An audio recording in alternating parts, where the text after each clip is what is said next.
पिछले साल इस धराधाम को छोड़ भगवान के चरण शरण में चले गए, उनके उद्धार के लिए आपके माध्यम से ये पावन आयोजन किया गया है। हम सभी की यही भावना रहेगी कि आपके माता पिताजी को बाके बिहारी यथा उचित स्थान दें। इस भाव के साथ आइए हम सभी तृतीय दिवस की कथा में प्रवेश करें। उससे पहले मैं पुनः आह्वान करूंगा, जितने भी भक्तजनों तक आवाज जा रही है, आप सभी जल्द से जल्द कथा मंडप पर पहुंचे।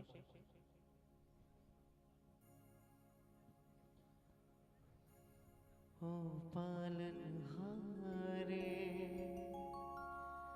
निर्गुण और न्यारे, तुमरे बिन हमरा कौन नाही।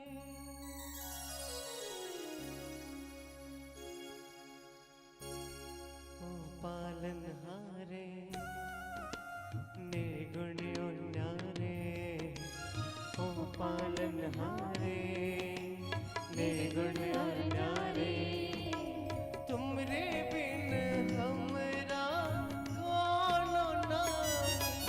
सब तुमरे बिन हमरा कौन नहीं। सबकी उलझन सुलझाओ भगवन, सबकी उलझन सुलझाओ भगवन, तुमरे बिन हमरा कौन नहीं। जब तुमरे बिन हमरा कौन नहीं।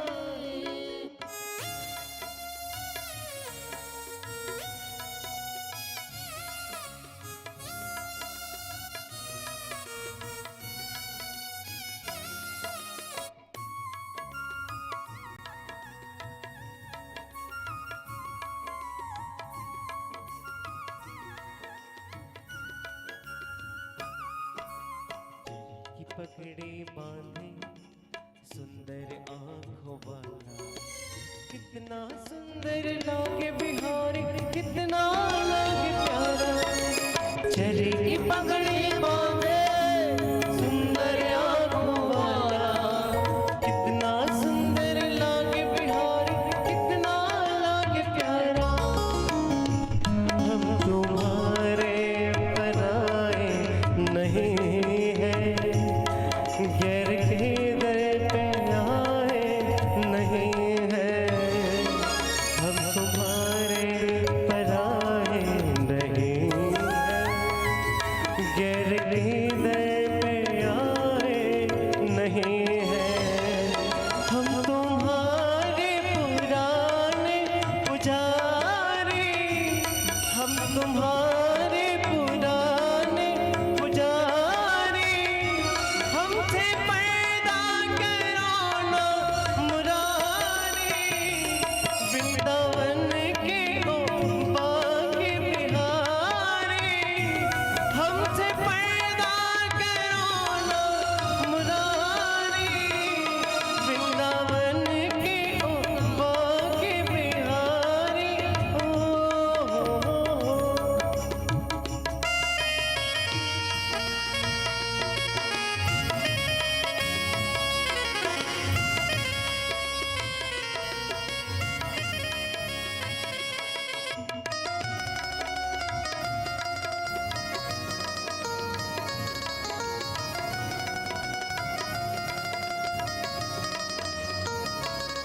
अच्युतं केशवं कृष्ण दामोदरम्, अच्युतं केशवं कृष्ण दामोदरम्, राम नारायणं जानकी वल्लभं, राम नारायणं जानकी वल्लभम्।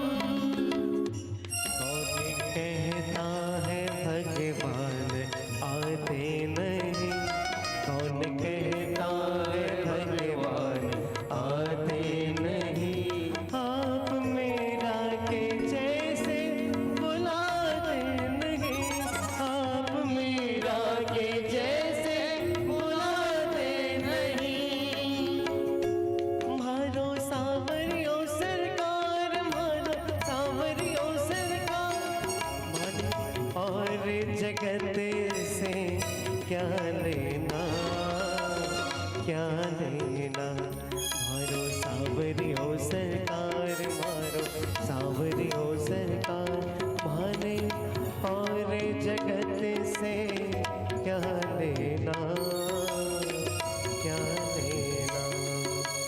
दीन बंधु दीनानाथ ब्रजनाथ रमानाथ, मेरा नाता सिर्फ तुमसे, मेरी विनय सुन लीजिए। कीजिए निहाल स्वामी सतगुरु देवा प्रभु,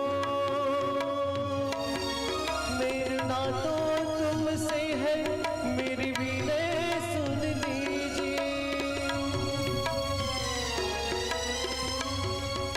बोलिए माँ के बिहारी लाल की जय। राधे राधे श्याम से मिला दे।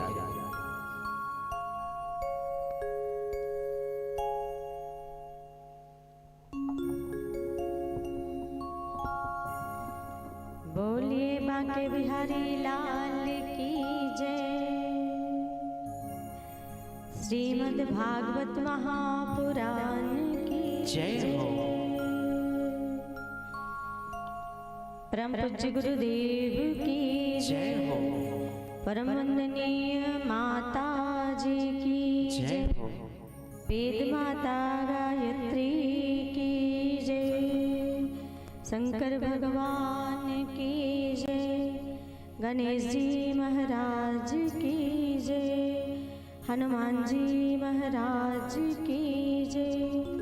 ग्राम देवता की जय। स्थान देवता की जय। अपने अपने माता पिता की जय। अपने अपने गुरु गोविंद की जय हो।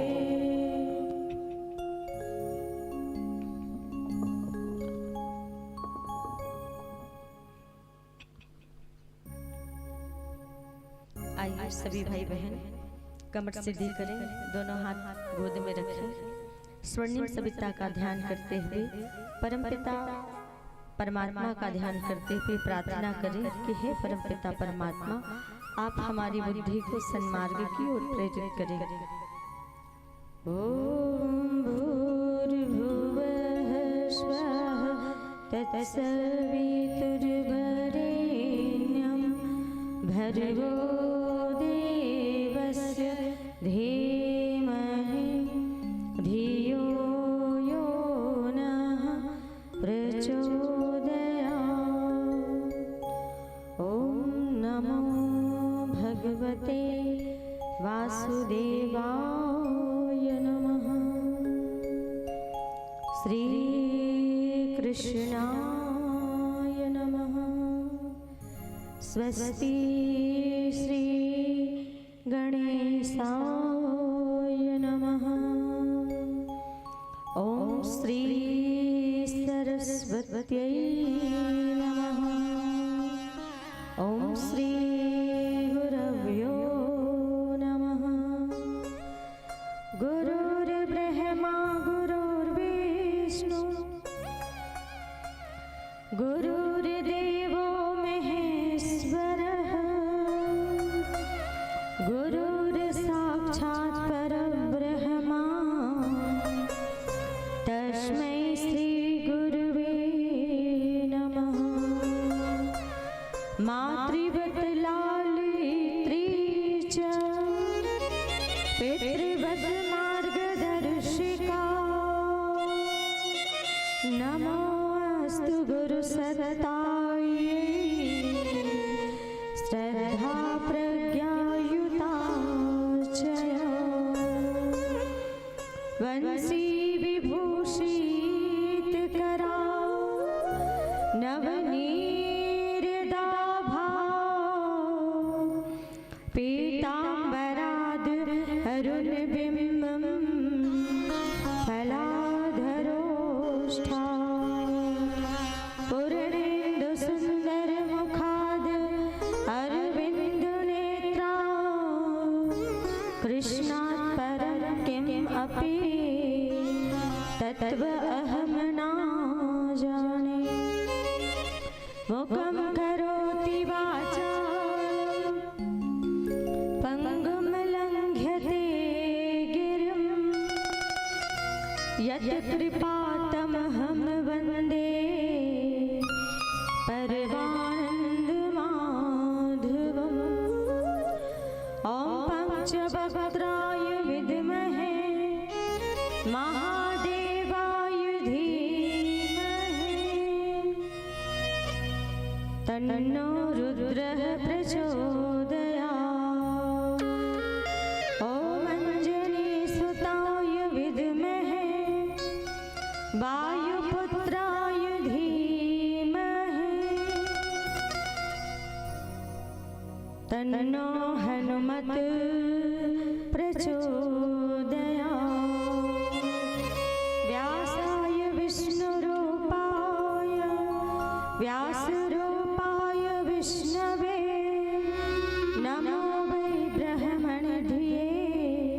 वासिष्ठाय नमो नमः।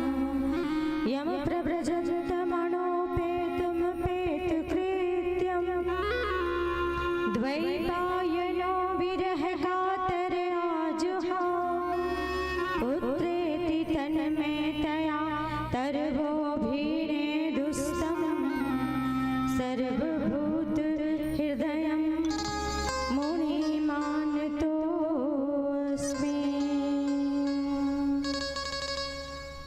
अखिलेश्वर अकारण करुणा वरुणालय भक्तवांछित कल्पतरु तड़ी द्योत श्री पीताम्बर धारी भगवान श्री कृष्णचंद्र की इस अमृतमय कथा में पधारे सभी शक्ति स्वरूपा माताओं बहनों देवतुल्य भाइयों, आप सभी को व्यासपीठ की ओर से श्रद्धा पूर्वक प्रणाम एवं नमस्कार। साथ ही YouTube चैनल के माध्यम से देख रहे समस्त देशवासी माताओं बहनों भाइयों को भी व्यासपीठ की ओर से श्रद्धा पूर्वक प्रणाम एवं नमस्कार। कहते हैं मेरे भाइयों बहनों, हमें अपने मन को प्रभु के स्वरूप में स्थिर करके बार बार उस स्वरूप का चिंतन करते रहे जिसके प्रति हम आस्थावान हैं और कीर्तन करें, क्योंकि किसी के चरित्र का बार बार स्मरण करेंगे, उनका श्रवण करेंगे तो उनके जैसे बनने की प्रेरणा हमारे अंदर उठने लगती है। तो आइए उन प्रभु का हम स्मरण करते हुए उन स्वरूप का चिंतन करें जिसके प्रति हम आस्थावान हैं और ताली की सेवा के साथ भगवान का नाम लेते हुए कीर्तन करें।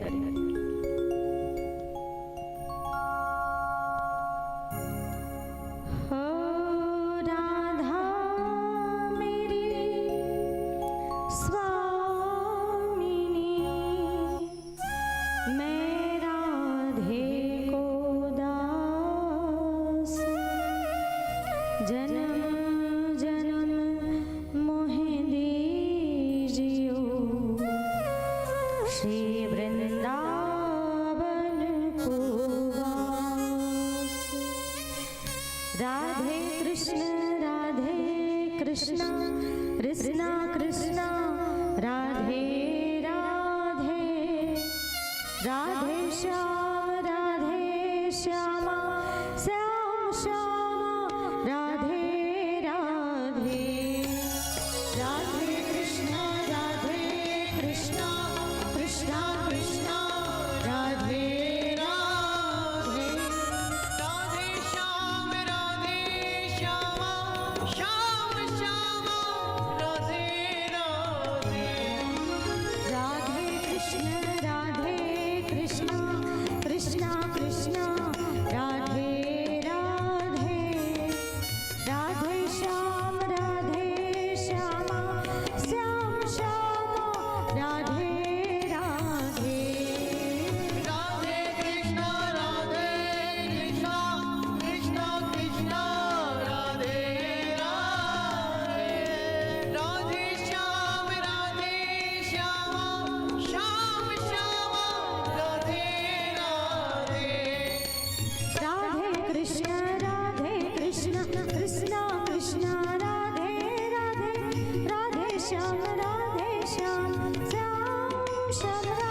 अखिलेश्वर आकारण करुणा वरुणालय भक्त वांछित कल्पतरु भगवान श्री कृष्ण चंद्र की सूक्ष्म चेतना से हम सब अनुप्राणित हो रहे हैं और लगातार इस ज्ञान की गंगा में डुबकी लगा रहे हैं। आयोजक परिवार अपने पूज्य पिता स्वर्गीय श्री घनाराम साहू जी एवं स्वर्गीय माता श्रीमती लक्ष्मणती बाई साहू जी की पुण्य पावन स्मृति में श्री टीकाराम साहू जी, श्रीमती भोगवती साहू जी, थानूराम साहू जी, श्रीमती लता साहू जी, साथ ही पुरुषोत्तम एवं श्रीमती नागेश्वर साहू जी, आप आयोजक परिवार हैं और आपके द्वारा इस ग्राम सिरगड़ी में सुंदर अविरल ज्ञान की गंगा बह रही है। आपने कथा का आयोजन किया है। मन में ऐसी प्रेरणा हुई कि भागवत की कथा अपने पूर्वजों के कल्याण के साथ साथ स्वयं के कल्याण, परिवार और देश समाज के कल्याण का भाव रखते हुए आपने इस कथा का आयोजन किया है और इस कथा का लाभ आपके साथ साथ YouTube चैनल के माध्यम से जो कुछ भी भाई बहन अपने घर में बैठ के सुन रहे हैं उन सबको भी मिल रहा है। और कहते हैं कि श्रीमद् भागवत की कथा की महिमा अनंत है, अपार है और सभी जानते हैं कि सत्संग से अनेकों लोगों का कल्याण हुआ है और भगवत भक्ति की प्राप्ति भी हुई है। और फिर आप और हम भी तो चाहते हैं कि हमें भी भगवत भक्ति की प्राप्ति हो जाए, लेकिन चाहने मात्र से कुछ नहीं होगा। उस दिशा में हमें आगे बढ़ने पड़ेंगे। केवल आग का जलती होना ही पर्याप्त नहीं है, ईंधन भी सूखा होना चाहिए।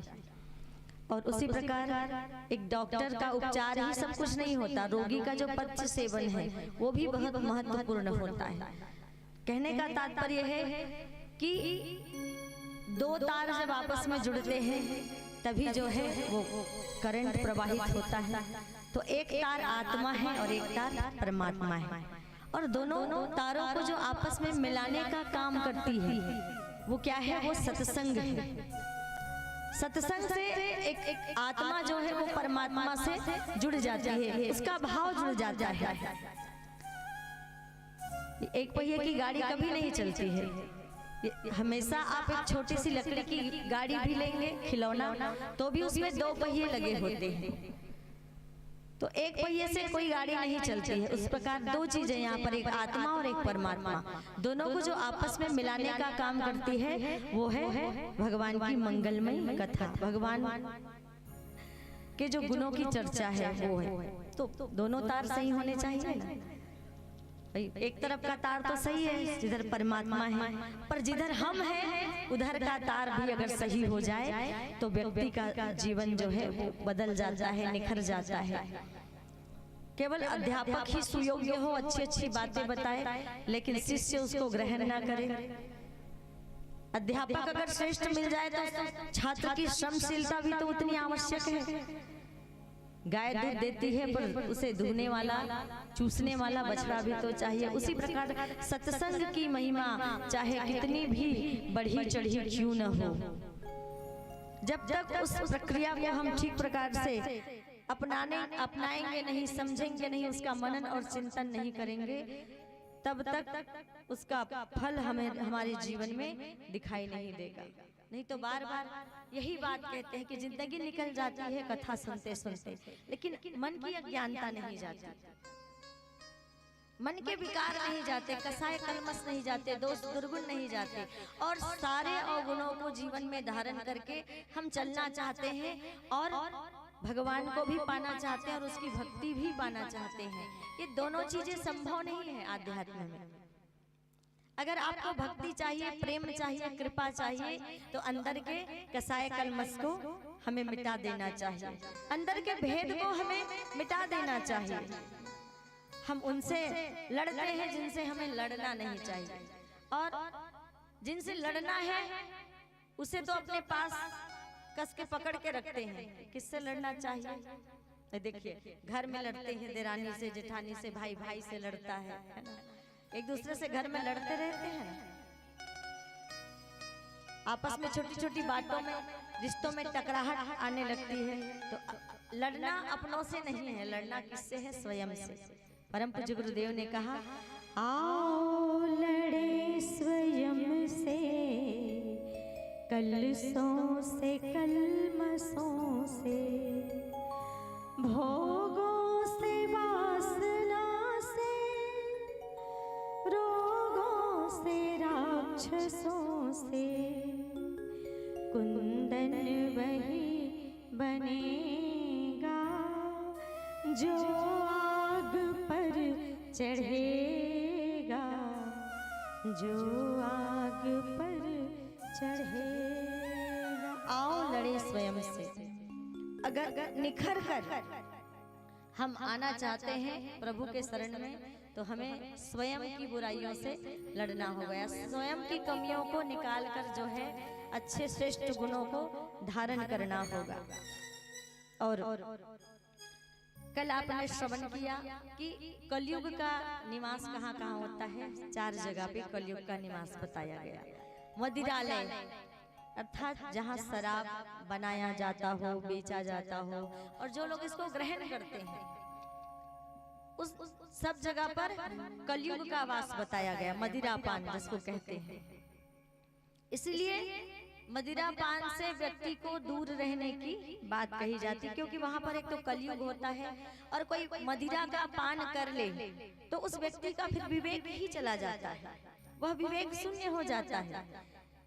और यह भी कह सकते हैं कि मदिरा पीकर व्यक्ति विवेक शून्य हो जाता है। क्या? विवेक शून्य व्यक्ति ही मदिरा का पान करता है, क्योंकि उसे अपने जीवन का ध्यान नहीं होता कि ये हमारे लिए कितना हानिकारक है, और किस प्रकार से स्वयं के जीवन के साथ साथ उससे जुड़े हुए लोगों के जीवन को भी बर्बाद कर देती है। तो इस प्रकार से हम आसपास देखते हैं कि किस प्रकार से व्यक्ति जो है मदिरा पान करके अपना सब कुछ, अपना मान, अपना सम्मान, अपनी मर्यादा सब कुछ खो देता है। तो इसीलिए कहा परम पूज्य गुरुदेव ने कि नशा नाश का जड़ है भाई, इसका फल अति दुखदाई। और हम मानव हैं, और हम मानव को मानव के अनुरूप आचरण करते हुए जीवन जीना चाहिए, और ऐसे कर्मों से हमें दूर रहना चाहिए जो हमें नरक की ओर ले जाती है, जो हमें पतन की ओर ले जाती है। अगली बात कही कि जुआलय, जहाँ पर जुआ खेला जाता है वहां पर भी क्या होता है? कलयुग होता है। और आज देखें आप, गांव-गांव में लोगों ने इसे मनोरंजन बना लिया है। बड़े बड़े जगहों पर, बड़े बड़े शहरों में तो बड़े बड़े ऐसे कारोबार चलते हैं इसके, लेकिन अब गांव भी अछूता नहीं रहा है। गांव-गांव में चौक चौराहे पर आपको लोग जो है दिख जाएंगे। अर्थात कलयुग का प्रवेश अब धीरे धीरे चारों तरफ बढ़ रहा है, पैर पसार रहा है। तो बिल्कुल ये भी नहीं होना चाहिए, क्योंकि परम पूज्य गुरुदेव कहते हैं कि जो बातें हम बच्चों को सिखाते हैं वो अगर बड़े अमल करें तो ये संसार स्वर्ग बन जाए। बच्चों को कितनी अच्छी बातें सिखाते हैं, बच्चा बेटा ये मत करना, ये गलत है, ये मत करना, ये भी गलत है। और वही बात अगर हम स्वयं करें तो कैसे बात बनेगी? तो जो उनको सिखाया जाता है, और बच्चे सीखते भी कहाँ से हैं? अपने बड़ों से ही तो बच्चे सीखते हैं। तो आज देखिए आप समाज में छोटे छोटे बच्चे नशे में धुत होकर गलियों में घूम रहे हैं। छोटे छोटे बच्चे को जुए की आदत लग गई है। हर रक्षाबंधन में हम लोग ये महासमुंद के जेल में जाते हैं, कुछ सत्संग रखते हैं, तो वहां जाते हैं तो हमको क्या देखने को मिलता है कि जितने वहां पर हैं कुछ होंगे एजेड 40 के ऊपर के, बाकी सभी 19 साल 20 साल 21 साल 22 साल से वो पूरा भरा हुआ है। तो हमारी पीढ़ी कहाँ जा रही है, हमारी संस्कृति कहाँ जा रही है, हमारी सभ्यता कहाँ जा रही है, हमारे बच्चे कहाँ जा रहे हैं? वो बच्चे जो कभी राम कहलाते थे, वो बच्चे जो कभी कृष्ण कहलाते थे, कभी ध्रुव, कभी प्रहलाद, कभी भरत थे। हमें आने वाली अपनी उस पीढ़ी को संभालना पड़ेगा जो गलत दिशा में जा रहे हैं। हम अपनी ऊर्जा, अपनी ताकत अगर हमारे पास ज्ञान है, जो भी प्रतिभा, जो भी क्षमता, जो भी योग्यता भगवान ने हमें दिया है, तो अपनी संस्कृति, अपनी सभ्यता को ऊंचा उठाने में लगाए। तन है तो तन से लगाए, मन है तो मन से लगाए, धन है तो धन से लगाए। क्योंकि परम पूज्य गुरुदेव पंडित श्री राम शर्मा जी आचार्य कहा करते थे कि बेटा, ये पूरा विश्व भगवान का खेत है, और इस खेत में जैसा तुम बोओगे वैसा पाओगे। और इस विश्व वसुधा को सुखी और समुन्नत और संस्कारित बनाने में जैसी तुम्हारी सेवा बन पड़ती है, तुम वैसी सेवा करो। भाई आपके पास पावर है तो वो पावर लगाइए, वो क्षमता, वो प्रभाव आप लगाइए, और उसके माध्यम से इस संसार की सेवा कीजिए। सेवा भगवान की नहीं करनी है, भगवान से तो प्रेम करना है। दिल संसार में नहीं लगाना है, दिल को तो भगवान के चरणों में लगाना है। एक भक्त ने कहा, दिल को तो मैंने आपके कदमों पे रख दिया, दुनिया हमारी आप है, बस इतना समझ लिया। तो दिल भगवान के चरणों में लगाना है, और दिमाग कहाँ लगाना है? इस संसार को सुखी और समुन्नत बनाने में अपना दिमाग लगाना है। तो सारा दिमाग भगवान के ऊपर लगा लिया लोगों ने कि भगवान है कि नहीं, कि राम काल्पनिक थे कि सेतुबान काल्पनिक था। जितने शास्त्र संसार को मिथ्या बताने के लिए नहीं बने, उतने शास्त्र तो भगवान को काल्पनिक सिद्ध करने में लग गए। सत्य भगवान है कि नहीं ये सिद्ध करने में लग गए। मेरे भगवान, मेरे भाइयों बहनों, ये मेरे जो भगवान है, उस भगवान पर लोगों का विश्वास होना जरूरी है। कि देखिए, कल ही एक बात कही थी कि कोई एक चींटी तक नहीं बना सकता। हवाएं चल रही है, सूर्य अपने समय पे उग जाता है, अस्त हो जाता है, चंद्रमा निकल आती है। ये सृष्टि का संचालन जो है वो निरंतर चल रहा है। ये इस बात को सिद्ध करता है कि कहीं न कहीं इस संसार को चलाने वाले परमात्मा हैं। तो हमें उस पर विश्वास होना चाहिए। तो जुवालय, वहां पर कलयुग होता है। और तीसरा हिंसालय। हिंसालय अर्थात जिभ्या। भगवान ने आंख एक दिया पर काम उसके, आंख दो दिया पर काम एक दिए। भगवान ने कान दो दिए पर काम एक दिया, सुनने का और देखने का। नासिका एक दी, घ्राण शक्ति नासिका की है, पर मुख एक दिया पर मुख के काम दो दिए। देखिए, आंख दो है, कान दो है, पर काम एक है। नाक में भी दो छिद्र है, लेकिन मुख एक है, और लेकिन मुख के काम दो है। पहला बोलना और दूसरा स्वाद। बोलना जो है बड़ी जवाबदारी का काम, जिम्मेदारी का काम होता है। अब कहाँ बात कर रहे हैं, किस जगह बात कर रहे हैं, और किन परिस्थितियों में बात कर रहे हैं, क्या कहा जा रहा है आपके द्वारा, ये बहुत महत्वपूर्ण बात होती है। बोलना बड़ी जिम्मेदारी का कार्य होता है। और जब किसी समाज में बोले, जब किसी पीठ से बोले, तब और वो बड़ी जिम्मेदारी का कार्य हो जाता है।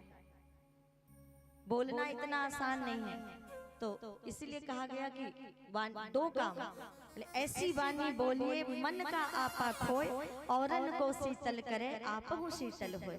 ऐसी वाणी आप बोलेंगे जो मीठी होगी, तो आपके दुश्मन भी आपके मित्र हो जाएंगे। और आप कड़वे कड़वे शब्द बोलेंगे तो आपके अपने भी आपके दुश्मन बन जाएंगे। ये वाणी का प्रभाव है।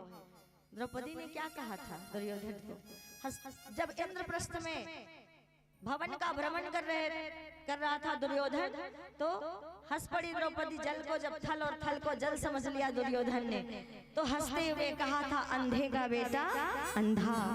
एक ऐसी बात जिभिया से निकल गई, और देखिए क्या हो गया, महाभारत हो गया। और जब भी स्त्रियां प्रताड़ित हुई हैं, जब भी स्त्रियां महिलाएं बहनें जो देवी है, सीता है, सावित्री है, वो सताई जाती है। मेरे भाइयों बहनों, तो कहीं ना कहीं महाभारत होता है। राम और रावण के बीच में हुआ, क्योंकि सीता के सम्मान की बात थी। महाभारत का युद्ध हुआ, तब द्रौपदी के सम्मान की बात थी। तो इतिहास उठाकर देख लिए, जब भी नारी अपमानित और तिरस्कृत हुई है मेरे भाइयों बहनों, तो एक महाभारत हो गया है। इसीलिए कभी किसी नारी को तिरस्कृत और अपमानित करने का प्रयास ना करें, चाहे वो कोई भी नारी हो, चाहे वो किसी की भी बेटी हो, किसी की भी बहन हो।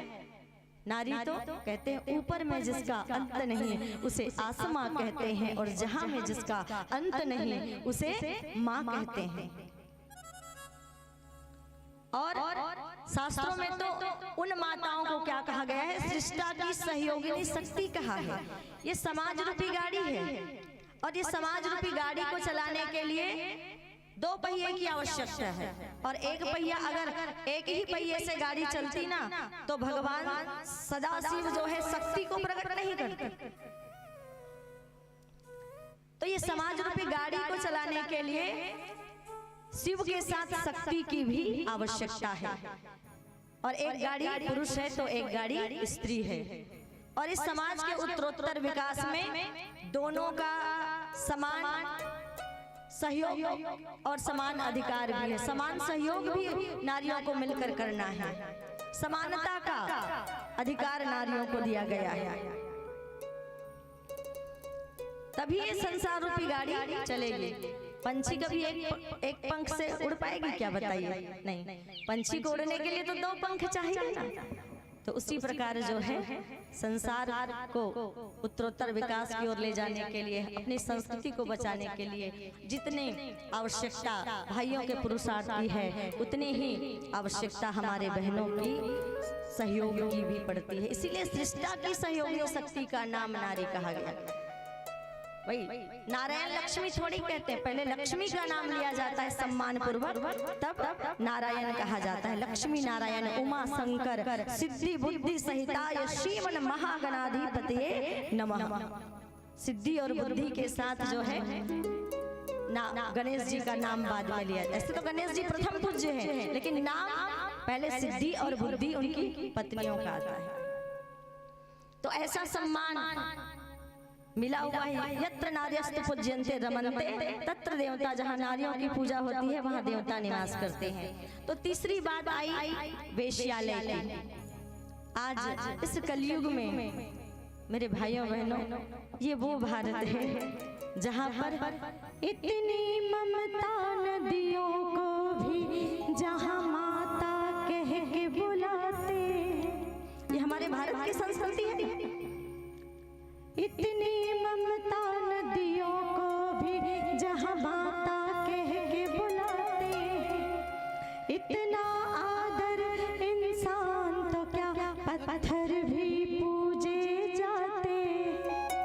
ये वो भारत है, और ये वो भारत की संस्कृति है जहाँ पत्थर की पूजा होती है, और जहाँ पर नदियों को माँ का सम्मान दिया जाता है। लेकिन आज का वातावरण आप देखिए इस भारत में, चाहे नशे के कारण कहें, चाहे संस्कार के अभाव के कारण कहें, जिस किसी के कारण कहें, लेकिन आज ये इसी भारत में हमारी साल भर की बेटियां भी सुरक्षित नहीं हैं। मैं जब कथा करती हूँ तो उस कथा पंडाल में जितनी बेटियां रहती है ना, वो कहती है, कथा के बाद पूछती हैं कि दीदी बार बार हम स्त्रियों को, हम बेटियों को क्यों कहा जाता है कि हम घर में रहें?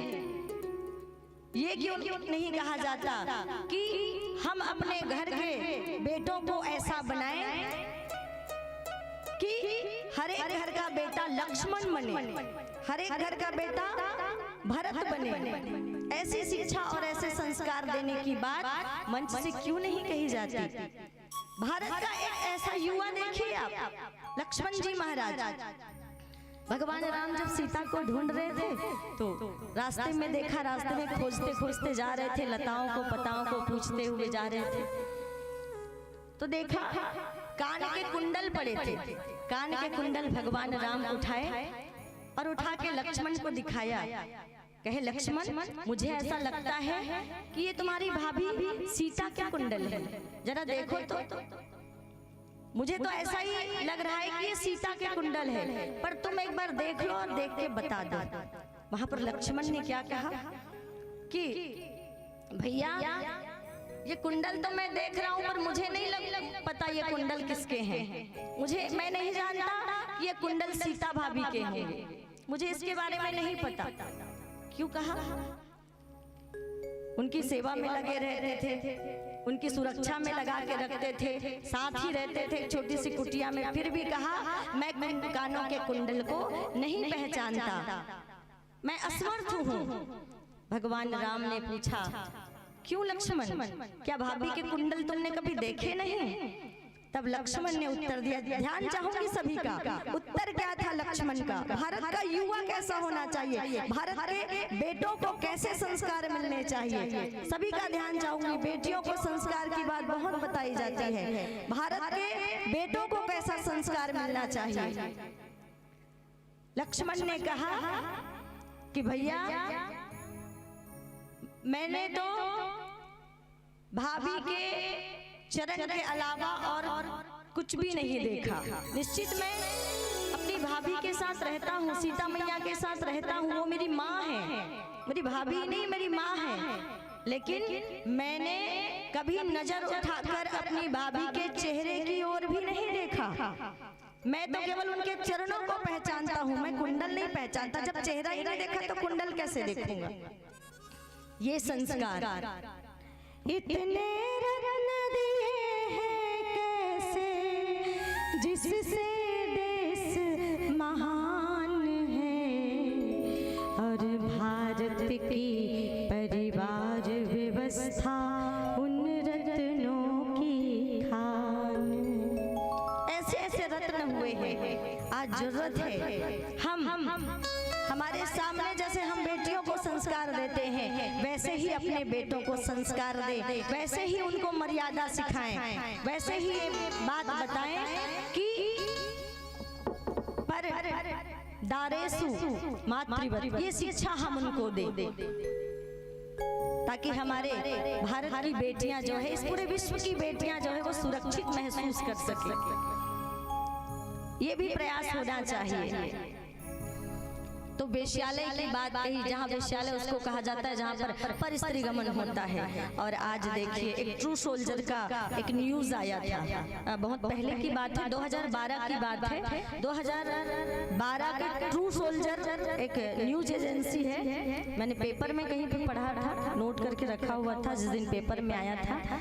तो हर रोज कम से कम जो है 14 आदिवासी कन्याएं बेची जाती थी। अभी अब वो पता नहीं वो बंद है चालू है, मुझे उसके बारे में नहीं पता, पर मेरे ध्यान में है ये बातें कि हर रोज कन्याएं बेची जाती है। अब देखिए ऐसी ऐसी घटनाएं हो रही है। इतनी ममता नदियों को भी जहां माता कह के बुलाते हैं। तो नारी का सम्मान जहाँ है, संस्कृति का उत्थान वहाँ है। नारी के है रूप अनेक, ब्रह्मा विष्णु और महेश। नारी ब्रह्मा की तरह जन्म देने वाली है, विष्णु की तरह पालन करने वाली है, और शिव की तरह सुधारने वाली भी है। शिव की तरह सुधारने वाली है। वो लक्ष्मीबाई मरी नहीं, वो दुर्गावती मरी नहीं, वो गार्गी और भारती मरी नहीं, वो गार्गी भारती लक्ष्मीबाई सब हमारे अंदर है, आप सबके अंदर है, एक एक बहनों के अंदर है। जब समय आता है, जब ज्ञान की बात देनी होती है, तो वही नारी क्या बन जाती है? वही नारी गार्गी, घोषा, अरुंधति और मैत्रेयी बन जाती है, भारती बन जाती है। लेकिन जब बात सम्मान की आती है, तो वही नारी लक्ष्मीबाई भी बन जाती है। याद है ना लक्ष्मीबाई की चमक उठी सन 57 में, वह तलवार पुरानी थी और खूब लड़ी मर्दानी, वह तो झांसी वाली रानी, खूब लड़ी मर्दानी, वह तो झांसी वाली रानी थी। तो वो सब आपके अंदर है, एक एक बहनों के अंदर है, एक एक बहनों के अंदर वो लक्ष्मी, वो सरस्वती, वो दुर्गा, वो काली जब जब जब बात बच्चे के पालन की आती है तो वो एक माँ बन जाती है और अपने आंचल में छुपा लेती है बच्चे को। लेकिन जब बात सम्मान की आती है तो वही नारी जो है वो लक्ष्मीबाई और दुर्गावती बनकर कमान भी संभाल लेती है इस देश के सम्मान को बचाने के लिए, इस देश की रक्षा के लिए।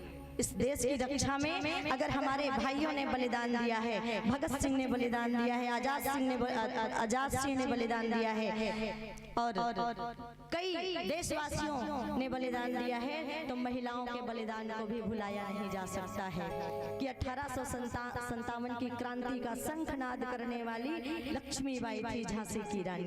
ये इतिहास भी भुलाया नहीं जाना चाहिए। ऐसी महान नारियां इस समाज में हुई है। तो नारी के इतने रूप, शिव की तरह सुधारने वाली कैसे? एक पत्नी के पीछे प्रेम में घूमते थे, एक ही बार कहा कि अस्थि चर्म मम देह, जामे ऐसी प्रीति जो कहूं होती राम में तो होती न भावी। एक ही बार कहा, ये नहीं कहा कि चलो भाई मेरे पति आ गए, मुझसे बढ़िया प्रेम, अस्थि चर्म मम देह, हाड़ मांस का या मेरा शरीर है और इसके प्रेम में तुम इस तरह पागल हुए जा रहे हो। अगर यही प्रीति, यही प्रेम भगवान के राम के चरणों से होती तो क्या हो जाता? आपका कल्याण हो जाता।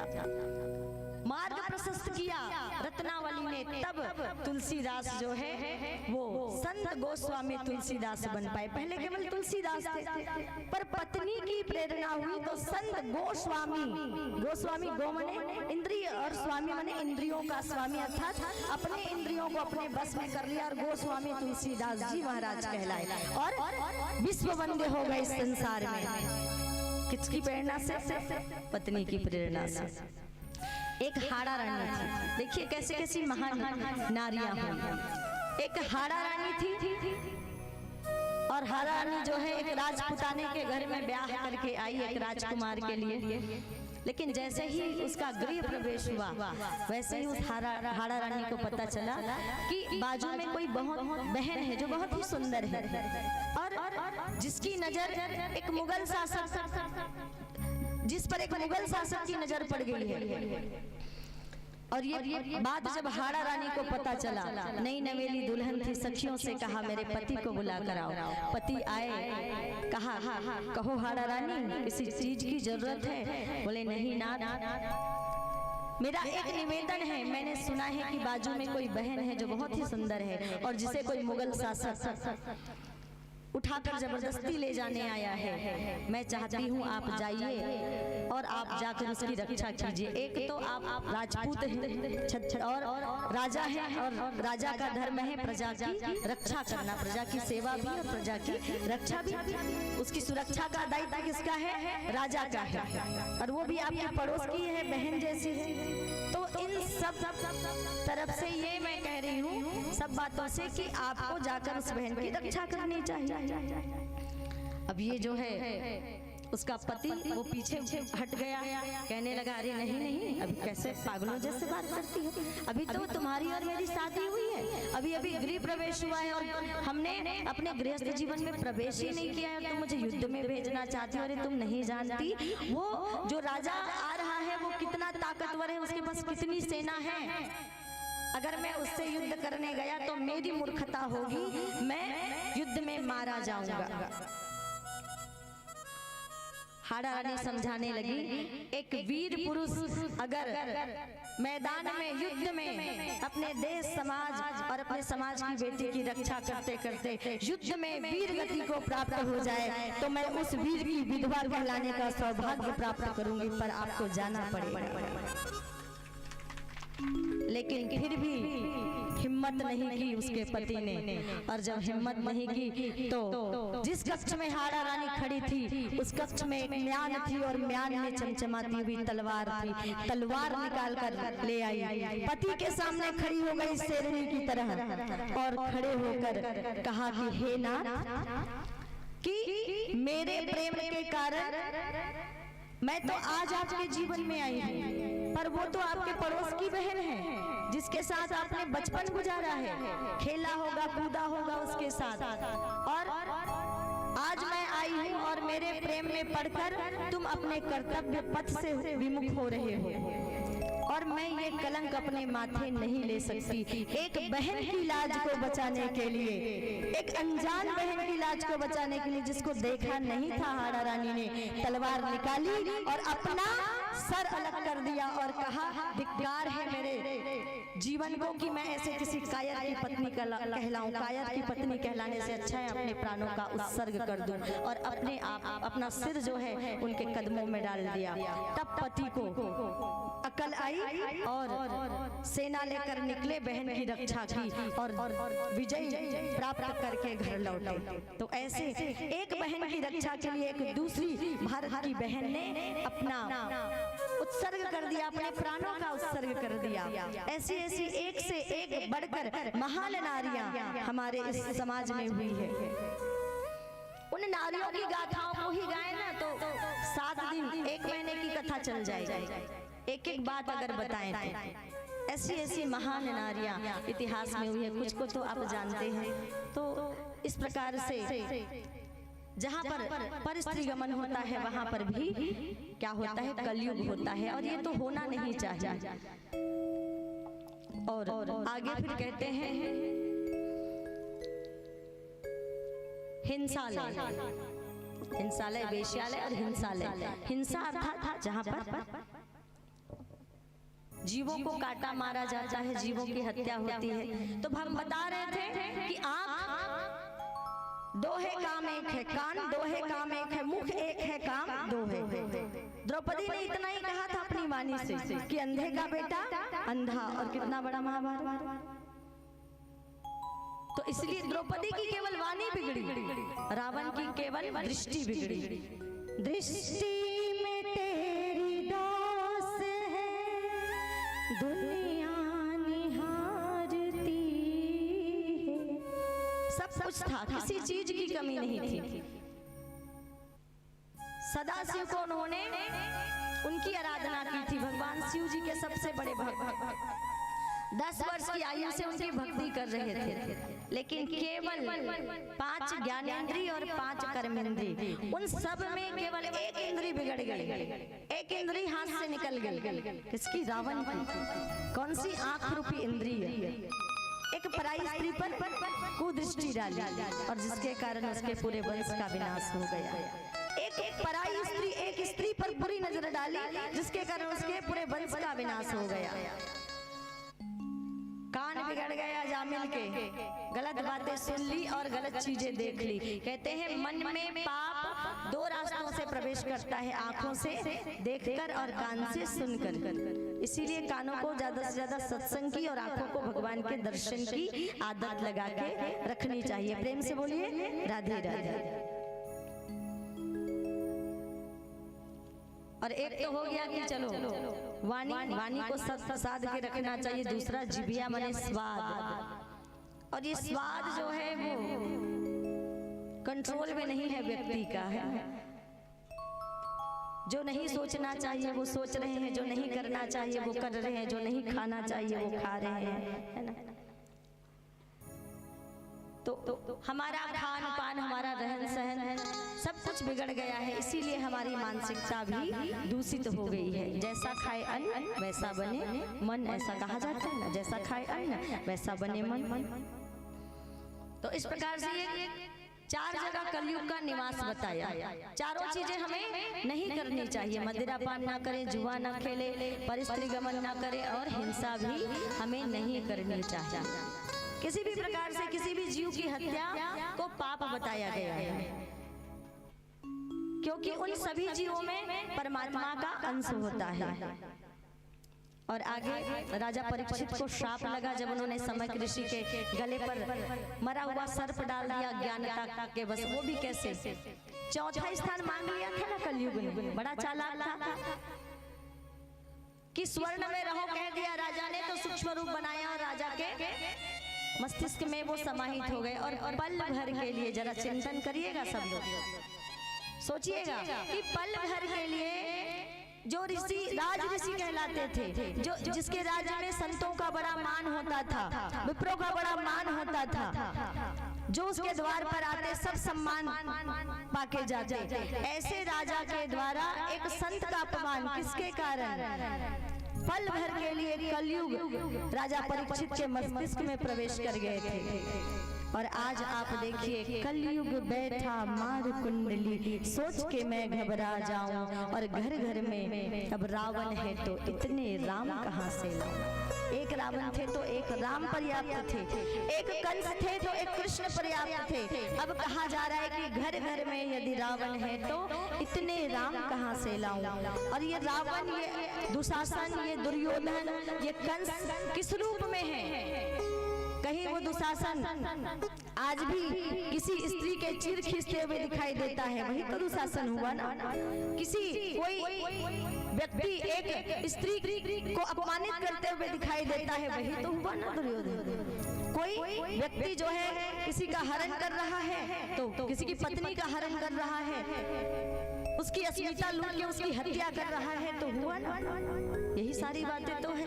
वो रावण किस रूप में, वो कंस, कभी अभिमान, अहंकार, ये सब रूप में वो हमारे अंदर बैठा हुआ है। और इसको ज्ञान के द्वारा ही मारा जा सकता है। अज्ञानता को ज्ञान के द्वारा, अभिमान को, ईर्ष्या को, द्वेष को केवल ज्ञान के माध्यम से काटा जा सकता है, और कोई दूसरा रास्ता नहीं है। कि भाई शरीर में कहीं और बीमारी हो, ऑपरेशन करके निकाल दे, पर मस्तिष्क ही बिगड़ गया है, विचार ही बिगड़ गए हैं। तो व्यक्ति का महा विचारों से होता है। जिसके जितने अच्छे विचार, उसका उतना ही अच्छा व्यक्तित्व। और जब व्यक्तित्व संस्कारवान हो जाता है, संस्कारित हो जाता है, देखिए आप जो है मिट्टी लेकर जाएंगे और बाजार में बैठ जाएंगे 2-4 किलो मिट्टी लेके, भैया मेरी मिट्टी खरीद लो, कोई आपसे मिट्टी खरीदेगा? बोलिए, आपसे कोई मिट्टी खरीदेगा क्या? नहीं खरीदेगा, क्योंकि उसको मिट्टी तो बाजार में खरीदने की क्या जरूरत है, वो कहीं भी खेत खलियान में मिल जाएगी मिट्टी। लेकिन उसी मिट्टी में आपने पानी डाला, भिगोया और उसकी सुंदर गणेश जी की मूर्ति बना दी, अब दिखेगी कि नहीं? नहीं, अब उसकी कीमत बढ़ी कि नहीं? क्योंकि हमने क्या किया, उसका हमने उसको संस्कारित कर दिया, उसको एक आकार दे दिया। अब उसकी कीमत बढ़ गई। मिट्टी खाली थी तब उसकी कोई कीमत नहीं थी। इसलिए व्यक्ति के अंदर कोई गुण नहीं है तो ज्यादा उसकी कीमत नहीं, लेकिन उसके अंदर अगर गुण है तो उसकी कीमत बढ़ जाती है। उसकी जितनी उसकी योग्यता होती है उतना ही उसका गुण होता है, उसकी उतनी क्षमता होती है। भैया आप देखिए ना,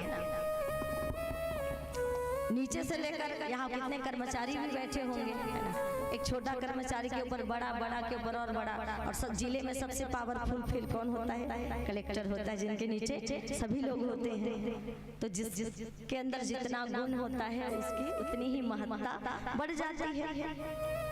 तो इसी प्रकार पल भर के लिए कलयुग समाया, और इस कलयुग को हमें निकाल के अपने मस्तिष्क से फेंकना है। इसीलिए कहते हैं, ज्ञान गंगा नहा ले मन मेरे, युग ऋषि का संदेशा सबको सुनाने। उस ऋषि सत्ता के संदेश को सबको सुनाने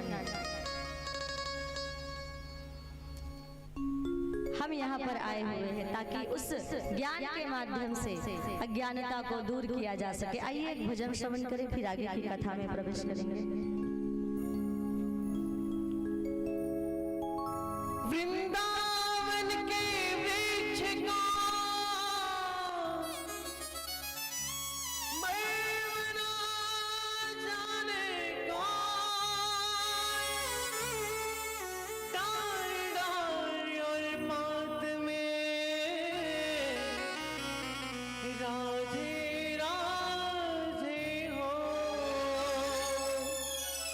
दोनों हाथों के साथ तालियों की सेवा के साथ धारा तो बह रही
नहीं, मृत्यु हमारे हाथ में नहीं, पर चुनाव, कैसा चुनाव, किस रास्ते पर चलना है, इसका चुनाव, हमें क्या करना चाहिए, इसका चुनाव हमारे हाथ में, ये हम पर निर्भर करता है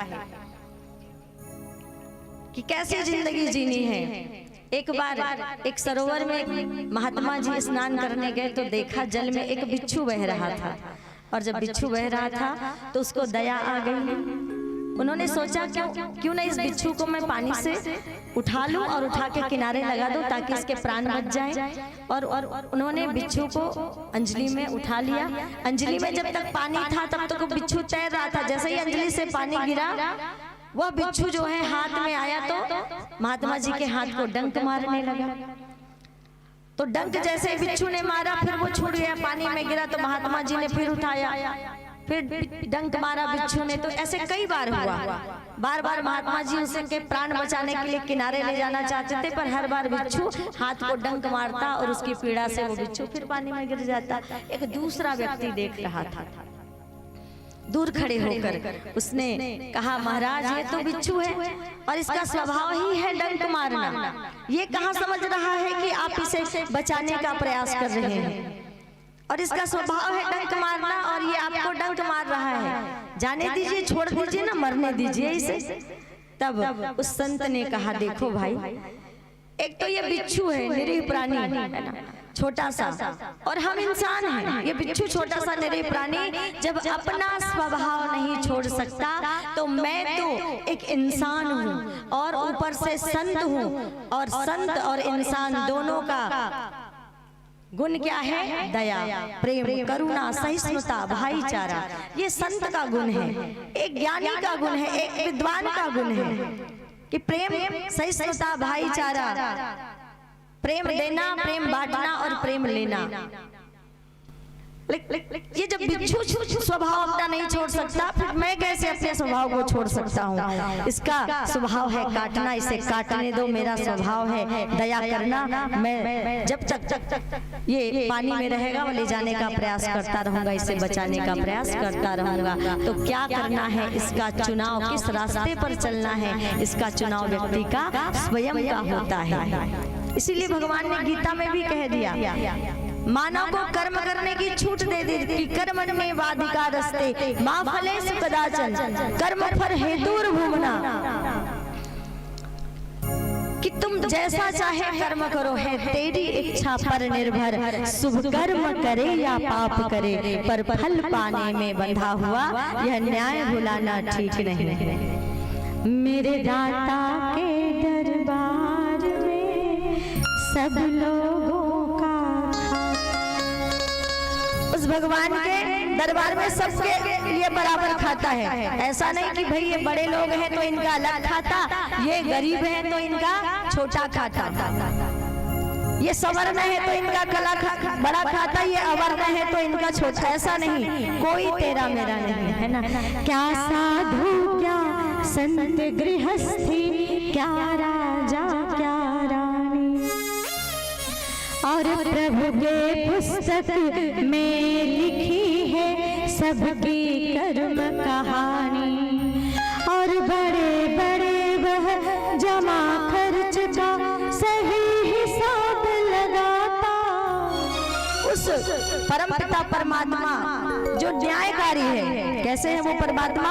वो परमात्मा जो न्यायकारी है, वो जो सबके लिए समान न्याय करते हैं, सबके साथ।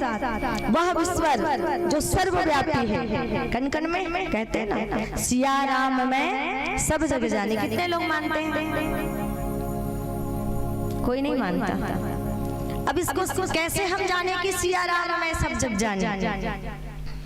संत एकनाथ की देखिए, भक्तों का जो चरित्र इसलिए बताया जाता है कि उससे हमको जीवन जीने की कला मिलती है, एक बात। दूसरा कि कैसी दृष्टि हमें रखनी चाहिए सभी जीवात्माओं के लिए।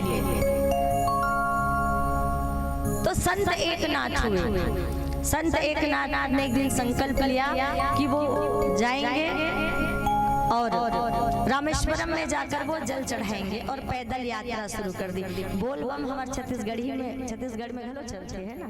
सावन के महीना आते तो सावन के महीना में आप शनिवार के दिन से शुरुआत हो जाती थी। कांवर में पानी धर के सब भाई बहनी मन बोल बम है ना, कहा सब जाते। तो वैसे ही संत एकनाथ के मन में इच्छा जागृत हुई, संकल्प लिया और चल पड़े पैदल यात्रा रामेश्वरम में जल चढ़ाने के लिए। और चलते चलते अधिक समय हो गया और पैरों में छाले पड़ गए थे। पैदल यात्रा हो रही थी, गर्मी का दिन था और पथरीला रास्ता था, पैर में छाले पड़ गए थे और कई किलोमीटर चल लिए। उसके बाद जैसे ही मंदिर का झंडा दिखाई देने लगा, कई दिनों की यात्रा थी, एक दो दिन की नहीं, कई दिनों की यात्रा थी, बड़ी लंबी यात्रा थी, लंबा सफर तय करके गए और मंदिर का झंडा अब दिखाई दे रहा है और मंदिर बिल्कुल पास आ गया है। वैसे में क्या देखा, एक गधा छटपटा रहा है। तो कई लोग, अकेले संत एकनाथ नहीं थे उस यात्रा में और बहुत सारे लोग शामिल थे। कई लोगों ने तो उस छटपटाते हुए गधे की ओर देखा भी नहीं और कुछ लोगों ने उसकी ओर देखा और देख के अनदेखा कर दिया। कुछ लोगों ने थोड़ी सी सहानुभूति दिखा दी, अरे अरे देखो बेचारा गधा कितना छटपटा रहा है, बड़ी तकलीफ में है। कुछ लोगों ने देखा नहीं, कुछ लोगों ने देख के अनदेखा किया, कुछ लोगों ने सहानुभूति जताई। ऐसे कर करके सब आगे बढ़ गए। संत एकनाथ समीप गए और खड़े होकर देखने लगे कि गधे को भला हुआ क्या है। फिर उसके बाद उसके जो और साथी थे उन्होंने कहा, अरे पीछे हो जाओगे, मंदिर सामने दिखाई दे रहा है, लाइन में पहले नंबर पे खड़े होंगे। लाइन में पहले नंबर पे नहीं तो पीछे हो जाएंगे तो फिर घंटों इंतजार करना पड़ेगा। आप भी जाते हैं ना, मंदिरों में लंबी लाइन लगती है, बालाजी चले जाए तो 2-2 दिन लाइन लगानी पड़ती है। तो बोले लंबी लाइन लगेगी, इतनी भीड़ है, चलो चलो। एक ने कहा, एक गधा तो छटपटा रहा है, दूसरा गधा खड़े होकर देख रहा है। लोगों ने तरह तरह की बातें की, पर उसने अवलोकन किया और अपने एक लोटे का जल कांवर से निकाला और कहा, हे भोलेनाथ, हे महाकाल, हे भगवान, हे शिव, मैं संकल्प लेकर यह जल इतने किलोमीटर की यात्रा करके आपको चढ़ाने आ रहा था, लेकिन मेरा भाव था कि मैं 2 लोटे जल आपको चढ़ाऊं, पर मुझे ऐसा लगता है कि ये गधा प्यास से तड़प रहा है और इस गधे को इस जल की ज्यादा आवश्यकता है, इसीलिए मैं ये 1 लोटा जल गधे को पिला रहा हूँ और 1 लोटा आपको समर्पित करूंगा, मुझे क्षमा करना। और 1 लोटा जल पिला दिया, गधा फिर भी छटपटाता रहा। दूसरे लोटे का जल निकाला और फिर संत एकनाथ ने गधे को पिलाया, भगवान से क्षमा मांगते हुए कि और जब समय आएगा और आपका बुलावा आएगा तो दोबारा आकर अपना संकल्प पूरा कर लूंगा, लेकिन अभी इस जल की आवश्यकता इस गधे को है। और दूसरे लोटे का जल निकाला, पिलाया, दूसरे लोटे का जल गधे को संत एकनाथ ने, और जैसे ही दूसरे लोटे का जल पिलाया वैसे ही वो गधा जो छटपटा रहा था, भगवान भोले बाबा महाकाल के रूप में प्रकट हो गए। बोले महाकाल की जय। जब वो गधा छटपटा रहा था तब जानकारी नहीं थी एकनाथ को कि ये भोले बाबा है। अब ये इतने सारे हजारों लोग जो मंदिर में गए, अपना संकल्प, ध्यान दीजिएगा, सोचिएगा, इस बात पर चिंतन जरूर कीजिएगा।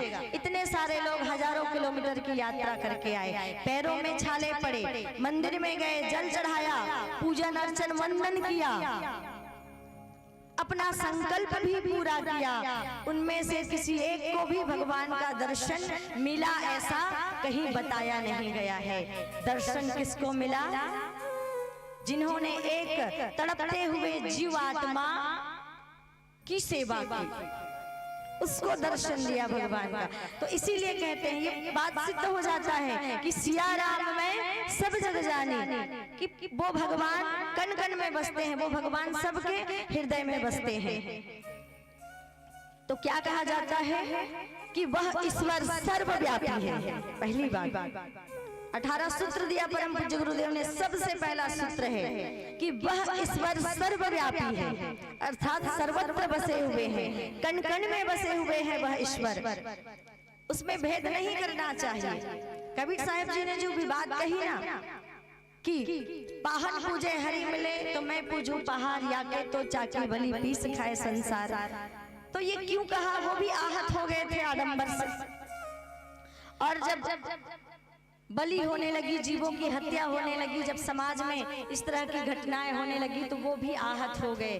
तब इसीलिए कहा कि अरे पत्थर की पूजा करते हो, वो पत्थर की मूर्ति, वो कागज की मूर्ति जिसको जिस पर आप किसी प्रकार का वार करोगे कोई फर्क नहीं पड़ेगा, उस पत्थर की तो आप पूजा करते हैं, लेकिन आपके सामने में जो छोटे छोटे जीव जंतु हैं, उन जीव जंतुओं को मारकर आप भोजन बनाकर खाते हैं। तो ये कैसी पूजा है?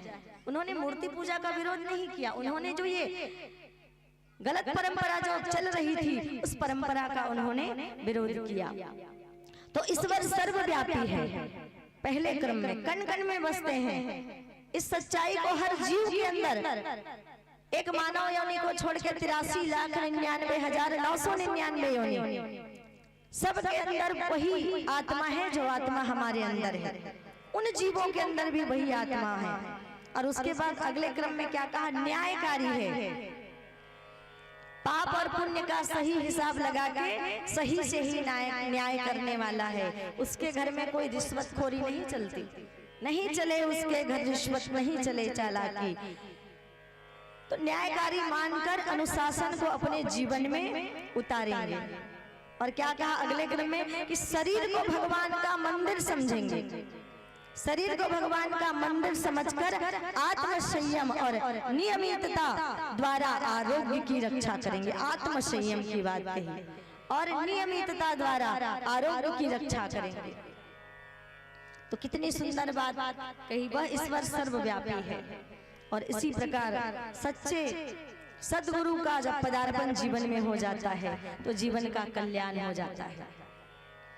तो ये संत का हृदय बिल्कुल नरम कोमल होता है, वही संत होते हैं। और वो संत पैंट शर्ट में भी हो सकते हैं, अच्छे गुण वाले तो पैंट शर्ट में भी हो सकते हैं। अच्छा स्वभाव जिनका है, जिसके अंदर दया है, प्रेम है, ये तो आप में से भी कोई हो सकते हैं, सब हो सकते हैं। प्रेम से बोलिए राधे राधे। अब राजा परीक्षित को श्राप लगा, कहा मुझसे इरावती देखो इतना बड़ा अनर्थ हुआ है, मैंने अपमान कर दिया, मृत्यु का भय नहीं है पर संत का अपमान हुआ है, इसका दुख है। अब अपने पुत्र जन्मेजय को राज गद्दी दे दी और स्वयं घर से निकल गए अपनी मुक्ति का मार्ग प्रशस्त करने, कि जाकर मैं प्रायश्चित कर लूं कि मेरे हाथों एक संत का अपमान हुआ है। और निकल पड़े घर से। इधर चारों तरफ खबर फैल गई कि राजा परीक्षित को श्राप लगा है। तो कहते हैं कि 25,000 संत एक साथ एकत्रित हो गए। अब वो राजा कैसे रहे होंगे जिसके श्राप की खबर सुनकर 25,000 संत एक साथ एकत्रित हो गए। और सबने कहा सुना है राजन हमने कि आपको श्राप लगा है। राजा परीक्षित कहते हैं अगर ये श्राप होता ऋषिगण तो एक साथ इतने सारे संतों का दर्शन नहीं होता। इतने सारे संतों का एक साथ दर्शन होना श्राप नहीं हो सकता। निश्चित मेरे पुण्य का उदय हुआ है। भाग्योदयन सम अर्जितेन बहु जन्म, मेरे कई जन्मों का पुण्य कर्म फल उदित हुआ है, जिसके कारण एक साथ इतने सारे संतों का आगमन हुआ, उनका दर्शन हुआ, उनके चरण स्पर्श का अवसर मुझे प्राप्त हुआ। लेकिन वो सभी संत हैं जिनके पास वो उसकी मृत्यु को टालने का उपाय है, पर उन संतों ने नहीं कहा मृत्यु टाल देंगे, ना राजा परीक्षित ने कहा कि मेरी मृत्यु टाल दीजिए। किसी ने नहीं कहा, ना राजा परीक्षित ने कहा, लेकिन किसी के पास उनकी मुक्ति का उपाय भी नहीं था। आवाज बदल गई।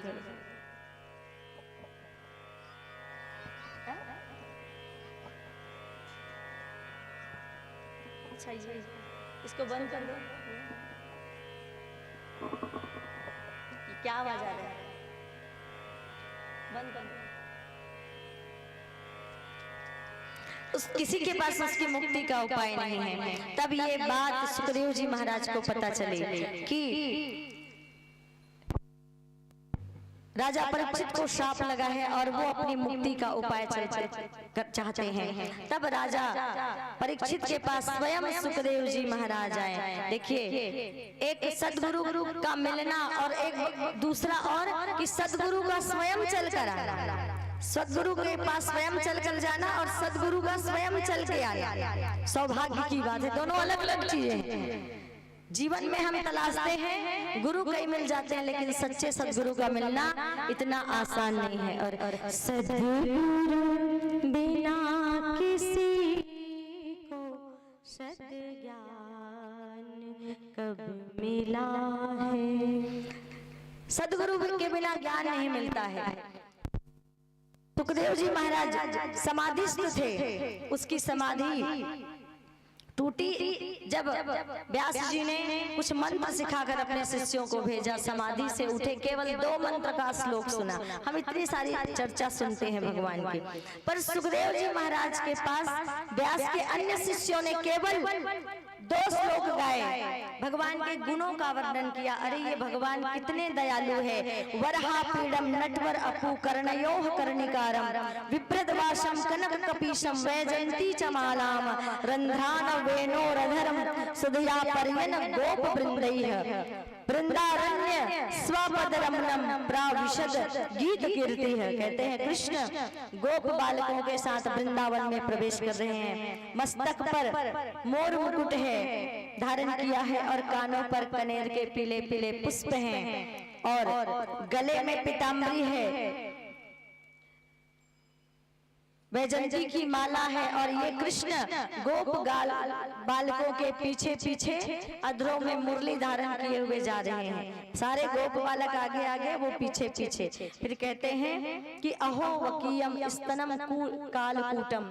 अरे ये कृष्ण को तो देखो कि कैसे कृपालु है, कैसे दयालु है, कि जिस पूतना ने इसे जहर पिलाया उसको भी इन्होंने माता की गति दे दी।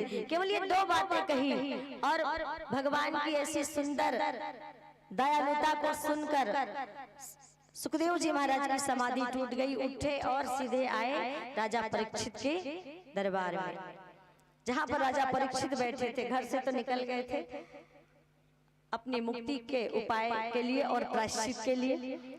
और जैसे ही सुखदेव जी का आगमन हुआ, उनको प्रणाम करते हुए राजा ने कहा, ये साम संस्मरणात् पुंसा सद्यः शुद्ध्यवन्ति वैगृहा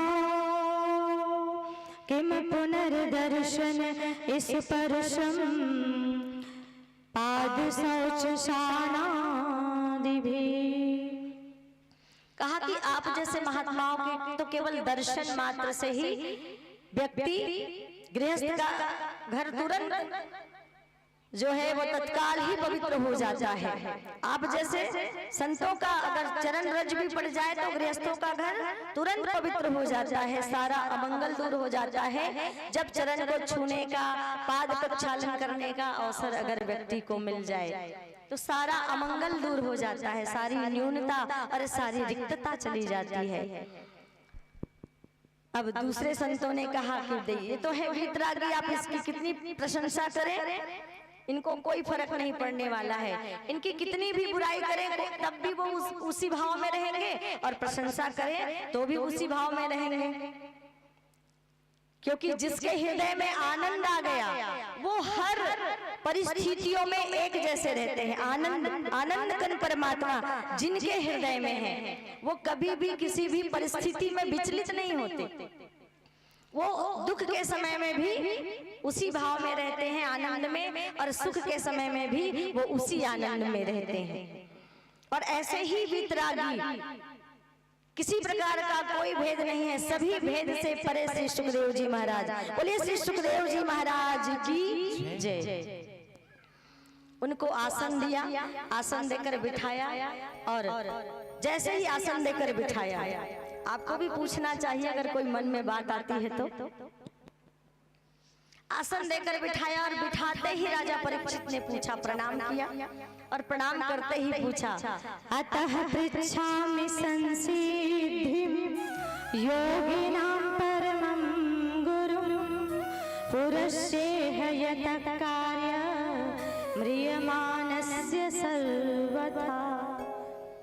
अतः पृच्छामि संसिद्धिम, आपको योगियों के परम गुरु जानकर मैं आपसे परम सिद्धि के स्वरूप और साधन के संबंध में प्रश्न कर रहा हूँ। क्या कहा? म्रियमानस्य सर्वथा, जो व्यक्ति सदैव मरणासन्न है, जो व्यक्ति सदैव अर्थात जो भी व्यक्ति या जो भी जीव जन्म लेकर आया है उसको एक दिन जाना है। जिसका जन्म हुआ है उसका मरण भी निश्चित है। ये बात अगर कोई याद करके चले ना तो वो बहुत अच्छा जीवन जीता है। कैसे जीवन जीता है कि कबीरा खड़ा बाजार में, मांगे सबकी खैर और ना काहू से दोस्ती ना काहू से बैर। जो अपनी मृत्यु को याद रखता है उसका जीवन ऐसे होता है। एक दिन जाना है तो ना काहू से दोस्ती ना काहू से बैर। और हमारा जीवन ऐसे भी होना चाहिए। क्यों किसी से दुश्मनी करे? ना काहू से दोस्ती ना काहू से बैर। कि और हर एक व्यक्ति को जब मृत्यु की बात आती है ना तो लोग कहते हैं अरे मृत्यु की बात, मरने की बात मत करो। लेकिन जो अपनी मृत्यु को याद रखता है, जो इस वास्तविकता को लेकर के चलता है कि मेरी उम्र बढ़ रही है, मेरी उम्र ढल रही है और अब क्या करना चाहिए मुझे, ऊपर भी जाना है तो कुछ जवाब देना पड़ेगा कि नहीं देना पड़ेगा। और ऊपर भी रहने के लिए कुछ व्यवस्था करनी पड़ेगी नहीं, ऊपर के लिए भी व्यवस्था लगेगी। यहाँ तो व्यवस्था बनी हुई है, वहाँ के लिए भी कुछ पुण्य, वहाँ के लिए क्या लेके जाना है, वहाँ पुण्य ही जाएगा आपका, पुण्य ही काम आएगा आपका, वही आपका सब कुछ होगा वहाँ पर। तो हर एक व्यक्ति जो अपनी मृत्यु को याद करके जीता है उसके अंदर किसी भी प्रकार का कभी कोई गर्व नहीं होता, किसी प्रकार का कोई अभिमान, कोई अहंकार नहीं आता। इसलिए व्यक्ति को अपने मृत्यु को याद करके कि भाई जब एक दिन हम सबको इस धरती को छोड़कर जाना है तो आपस में सास बहू को क्यों लड़े और बहू सास को क्यों लड़े? जाना तो सबको है, भाई भाई से क्यों लड़े? सही है कि नहीं? जाना तो सबको है। तो जितने दिन साथ हैं कैसे रहे? प्रेम से रहे, मिलजुल कर रहे। परम पूज्य गुरुदेव ने कहा घर में कैसे रहे? एक दूसरे का सम्मान करें और एक दूसरे से सलाह ले और सम्मान दे, मिलजुल कर रहे। और जिस घर में एकता होती है ना उस घर में सब कुछ, जिस समाज में एकता होती है, घर की बात है, जिस घर में एकता होती है, जिस गांव में एकता होती है, जिस समाज में एकता होती है, वहां पर हर कार्य जो है वो अच्छे होते हैं, हर कार्य में सफलता मिलती हुई चली जाती है। इसीलिए वेदों में एक बात कही गई, संगच्छध्वम संवदध्वम संवो मनांसि जानताम देवा भागे यथा पूर्वे संजानाना उपासते। संगच्छध्वम अर्थात अगर व्यक्ति, पूरा देश एक साथ मिलकर बोले, पूरा समाज एक साथ मिलकर बोले, मानव समाज, और एक साथ संवदध्वम उन्हें बोलना, संगच्छध्वम एक साथ मिलकर चले, एक साथ मिलकर बोले, संवो मनांसि जानताम। सबके मत अलग अलग हो सकते हैं पर मन भेद नहीं होना चाहिए। एक मन लेकर चले तो निश्चित फिर मंजिल और जीत उसके कदमों में होती है जहां पर एकता होती है। तो फिर लड़ाई किस बात की? जाना तो सबको एक साथ है और हमको पता भी है कि आए खाली हाथ और जाना भी खाली हाथ है। तो इसीलिए अभिमान को त्याग कर प्रेम से जीवन जीना चाहिए व्यक्ति को। और तब मरने वाले व्यक्ति की मुक्ति का उपाय कहा, जो व्यक्ति सर्वथा मरणासन्न है, अर्थात सभी व्यक्ति की मृत्यु 7 दिन में ही निश्चित है। कैसे? 8वां दिन होता है क्या टीकाराम भैया? नहीं, गिन लीजिए, संडे से संडे तक, सैटरडे तक 7 दिन होता है ना। इसीलिए भी 7 दिन की कथा, सप्ताह ज्ञान यज्ञ, 7 दिन की कथा। अब 7 दिन में कल्याण करना है तो 7 दिन में मरने वाले व्यक्ति की मुक्ति का उपाय। अब परीक्षित को तो उपाय मिल गया और हमारे सामने अब हम सब मरणासन्न हैं, अर्थात कभी न कभी, आज नहीं तो कल, कल नहीं तो परसों और परसों नहीं तो बरसों जाना ही पड़ेगा। सदा के लिए कोई नहीं रहेगा। अब हम सब के लिए है। आज जो उपाय बताया जा रहा है ये परीक्षित के लिए नहीं है, उस परीक्षित के लिए नहीं है, हमारे इन परीक्षितों के लिए है। प्रेम से बोलिए आप सब परीक्षित जो कथा सुन रहे हैं। परीक्षित श्रोता को इसलिए परीक्षित कहा जाता है क्योंकि परीक्षित ने कथा सुनी ना, तो जो भागवत सुने वो परीक्षित। तो हम सब के लिए है, मेरे लिए भी और आपके लिए भी। और उपाय बताते हुए कहा तस्मात् भारत सर्वात्मा भगवान ईश्वरो हरि श्रोतव्यः कीर्तितव्यश्च स्मर्तव्यश्च छाता भयम्। आवाज तो अच्छी नहीं आ रही होगी मुझे पता है, गला पूरी तरह से बैठा हुआ है। वो तो भगवान की कृपा है कि यहाँ आते ही खुल जाती है थोड़ी बहुत। इसी को ईश्वर कृपा कहते हैं, नहीं तो नीचे तो निकल ही नहीं पा रही है। फिर भी कोई बात नहीं, कथा तो समझ आ रही है ना। कहा कि तस्मात् भारत सर्वात्मा। अब सुख उवाच, भगवान आचार्य सुखदेव जी महाराज ने कहा कि तस्मात् भारत सर्वात्मा। सर्वात्मा इसके लिए कहा तस्मात् इस संसार के, इस विश्व के सभी आत्माओं की मुक्ति का उपाय क्या है? तस्मात् भारत सर्व आत्मा भगवान ईश्वरो हरि। उस भगवान दूसरे स्कंद के 5वें अध्याय में कहा श्रोतव्य कीर्तितव्यश्च स्मर्तव्यश्च छाता भयम्, कि जो मरणासन व्यक्ति है संसार के सभी व्यक्ति, उसको भगवान की कथा का श्रवण करना चाहिए, रसपान करना चाहिए। फिर कहा कीर्तन। कीर्तन क्या है? राधे कृष्ण, ये भगवान का नाम से हम गाते हैं ना कीर्तन। कीर्तन करना चाहिए, स्मरण और भगवान का स्मरण करते रहना चाहिए। जो अभय पद को प्राप्त करना चाहता है उसको श्रवण कीर्तन और स्मरण करते रहना चाहिए, क्योंकि यही व्यक्ति की मुक्ति का उपाय है। एक लाइन में कह दिया। इसी बात को भगवान श्री कृष्ण ने गीता में कहा, अंत काले च मामेव। गीता के 8वें अध्याय के 5वें श्लोक में कहा कि अंत काले च मामेव स्मरण मुक्तवा कलेवरम यह प्रयाति समद्भावा नासयत्र संशयः। कि अंत काले च मामेव, सुन लीजिएगा, अंत काले में अर्थात मृत्यु के समय, जब मृत्यु नजदीक हो, शरीर से प्राण छूटने वाले हो, प्राण निकलने वाले हो, ऐसे समय में अंत काले च मामेव मतलब मेरा, भगवान ने कहा मेरा स्मरण करते हुए, मुझे याद करते हुए, मुझे याद करते हुए जो भी जीव प्राण त्यागता है, यह प्रयाति समद्भावः नासयत्र संशयः, वह मेरे स्वरूप को ही प्राप्त हो जाता है। आखिरी समय में गीता सुनाई जाती है, क्यों? ताकि गीता के ज्ञान से, गीता को योग शास्त्र कहा गया है। योग इसलिए कि गीता जो है सारे ब्रह्म जालों को निकालकर, माया को निकालकर एक आत्मा को परमात्मा से मिलाने का काम करती है। योग माने मिलाना। गीता श्रवण से व्यक्ति की माया छूटती है और व्यक्ति की आत्मा परमात्मा में जाके मिल जाती है, इसलिए इसे योग शास्त्र कहा गया है। और अंत समय में गीता सुनाने के लिए इसीलिए कहा जाता है कि कम से कम भगवान का सत्संग, भगवान की वाणी कान में पड़े तो भगवान का स्मरण हो, भगवान का सुमिरन हो। और भगवान का सुमिरन करते करते, भगवान को याद करते करते अगर कोई व्यक्ति प्राण त्याग दे तो वह स्वयं करे यह प्रयाति समद्भावः नासयत्र संशयः। इस बात में कोई संशय नहीं है कि वह मुझे ही प्राप्त करेगा, अर्थात मेरे स्वरूप को प्राप्त करेगा।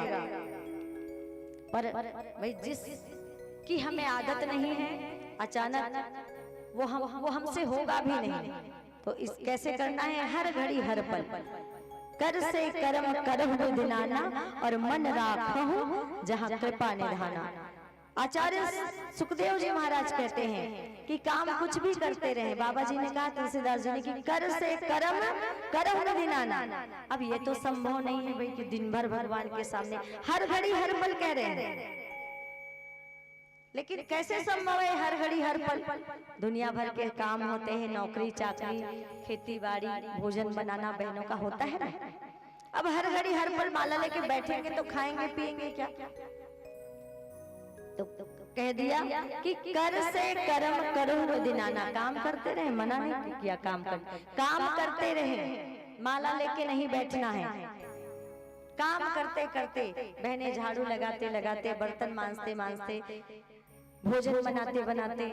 अच्छा, कितनी बहनें जो भोजन बनाते बनाते फिल्म का गाना गाती हैं? कितनी बहनें? जरा हाथ ऊंचा करें, कोई तो होंगी। भले हाथ ऊंचा ना करे पर कोई, अरे हमारे भाई को भी पूछ सकते हैं, भाइयों को कि काम करते करते कि गाड़ी चलाते चलाते गुनगुनाते हैं कि नहीं? हाँ या ना? गुनगुनाते हैं ना? जो आपको अच्छा लगता है उसको आप गुनगुनाते हैं। अब देखिए, हम आपको ये नहीं कहेंगे मत गुनगुनाना, डरिए मत, आपको मना नहीं करेंगे, आप गुनगुनाइए जो आपको अच्छा लगता है, जिससे आपका मन अच्छा रहे, जिससे आप प्रसन्न रहे, वो काम आपको करने चाहिए। लेकिन उसमें एक और चीज जोड़ देना है। अब थोड़ा बदल दीजिएगा, कर से कर्म करो में दिनाना, कि जिसकी आदत लगी नहीं है वो अचानक जुबान पर नहीं आएगी। इसीलिए अभ्यास जरूरी, नित्य करत करत अभ्यास के जड़मती हो सुजान, और रसरी आवत जात है सिल पर परत निशान। जब बार बार किसी चीज का हम अभ्यास करते हैं तब हमारी वाणी में बस जाता है, और वाणी साथ नहीं देती तो हमारी आंखों में बस जाता है, आंखें भी नहीं दिखती तो मन में बस जाता है, हमारे विचारों में आ जाता है। और जो मन में बस जाए वो, आप बेहोश भी रहेंगे तो उसका स्मरण रहेगा, आपके अचेतन मन में वह स्मरण रहेगा। तो इसीलिए अभ्यास जरूरी है कि रसरी आवत जात है सिल पर परत निशान, करत करत अभ्यास के जड़मती हो सुजान। जड़मती मतलब जो कम बुद्धि का है वो भी बार बार अभ्यास करने से क्या बन जाता है? सुजान अर्थात ज्ञानी बन जाता है। तो इसीलिए अभ्यास जरूरी है, और अभ्यास करने के लिए क्या करना पड़ेगा? रोज। और सबसे बड़ी बात कलयुग के लिए क्या क्या कही गई? देखिए, तप हम कर नहीं सकते, क्या तपस्या? आवाज भारी हो गूंज रही है हमें। तपस्या हम कर नहीं सकते, तब कर पाएंगे? नहीं कर पाएंगे। जंगल तो जाना दूर की बात है, कोई गुस्सा होकर पत्नी से झगड़ा होकर चले भी जाए ना तो आधा घंटा बाद आके कहते हैं चाय बना दो, है ना? ऐसा है। तो तपस्या की बात तो छोड़ दे, मन में वैराग्य आ जाता है। एक बार की बात है, छत्तीसगढ़ी में बताऊं कि हिंदी में? एक बाबा जी थे, दादाजी। अब घर में सबसे झगड़ा हो गया उनका, कभी नाती चिल्ला दिया, कभी बहू चिल्ला गई, बेटा चिल्ला गया, बेचारा परेशान हो गया, और परेशान होके चला गया रेलवे स्टेशन, जाके बैठ गया रेल की पटरी में, और काफी देर तक रेल की पटरी में बैठा रहा। एक दूसरा पहचान वाला आया, और पहचान वाला आके पहचान वाला जो था उन्होंने आके पूछा, कैसे काका रेल के पटरी में काबर बैठी? उसका स्टेशन में जब कुर्सी लगे है तो कहीं नहीं बेटा, ऐसने बैठे हो। नहीं तो चल भाई ऊपर में बैठ। नहीं, ऊपर में नहीं जाओ, ले ही कर बने ही कर बैठे हो। नहीं भाई चल ऊपर में कर, ट्रेन आ जाए फिर गड़बड़ हो जाए, चल ऊपर में बैठ। नहीं गाओ, देखना घर में सब मुलगारी देते थे, तब मरहू की कहाँ होते, मरहू की कहाँ, तब मरे वरे बाद झन कर गा चले से तो देखे एक दिन झोला धरे से अते मरहू की कहा ते झोला में गाय धरे से कथे कहीं नहीं बेटा, ये दूठा रोटी धर ले रहे हो, ट्रेन हलेट हो जाई खाऊं, ट्रेन हलेट हो जाई त रोटी ला खाऊं की के धरे हो ऐसे। तो हमारे जीवन में अनंत इच्छाएं हैं, लेकिन उन अनंत इच्छाओं में 3 इच्छा सर्वोपरि है, धन की इच्छा, सफलता की इच्छा और जीवन की इच्छा। कोई व्यक्ति मौत के मुंह में भी खड़ा रहता है ना तो वो मरना नहीं चाहता है, तो इस प्रकार से हर घड़ी हर पल की बात हो रही है। कैसे संभव है कि अभ्यास जरूरी है। और अभ्यास आप काम करते करते, हमारे भाई खेतों में काम कर रहे हैं, कि गाड़ी चला रहे हैं, कि दुकान पे खाली बैठे हैं, बहनें बर्तन मांज रही हैं, झाड़ू लगा रही हैं, भोजन बना रही है, आप काम करते रहिए। और जैसे आप दूसरे गीत गुनगुनाते हैं वैसे आप गुनगुनाते रहिए। मंदिर में माला लेकर बैठना ही भक्ति नहीं है, अपने प्रत्येक व्यवहार को भक्तिमय बना लीजिए। गोपियां कौन सा भगवान कृष्ण का पूजन करती थी? वो तो कात्यायनी माता का पूजन करती थी, पर उनका प्रत्येक व्यवहार कृष्णमय हो गया था। तो वैसे ही अपने प्रत्येक व्यवहार को कृष्णमय बनाना है। उठते बैठते सोते जाते काम करते हरे रामा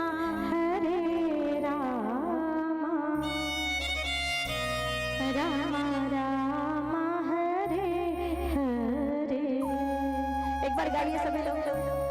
हरे राम कठिन है क्या? गा सकते हैं ना? भगवान का नाम है, जितना कहते हैं ना, हरि नाम की लूट है और लूट सके तो लूट। हरे रामा रामा रामा हरे हरे। हरे रामा रामा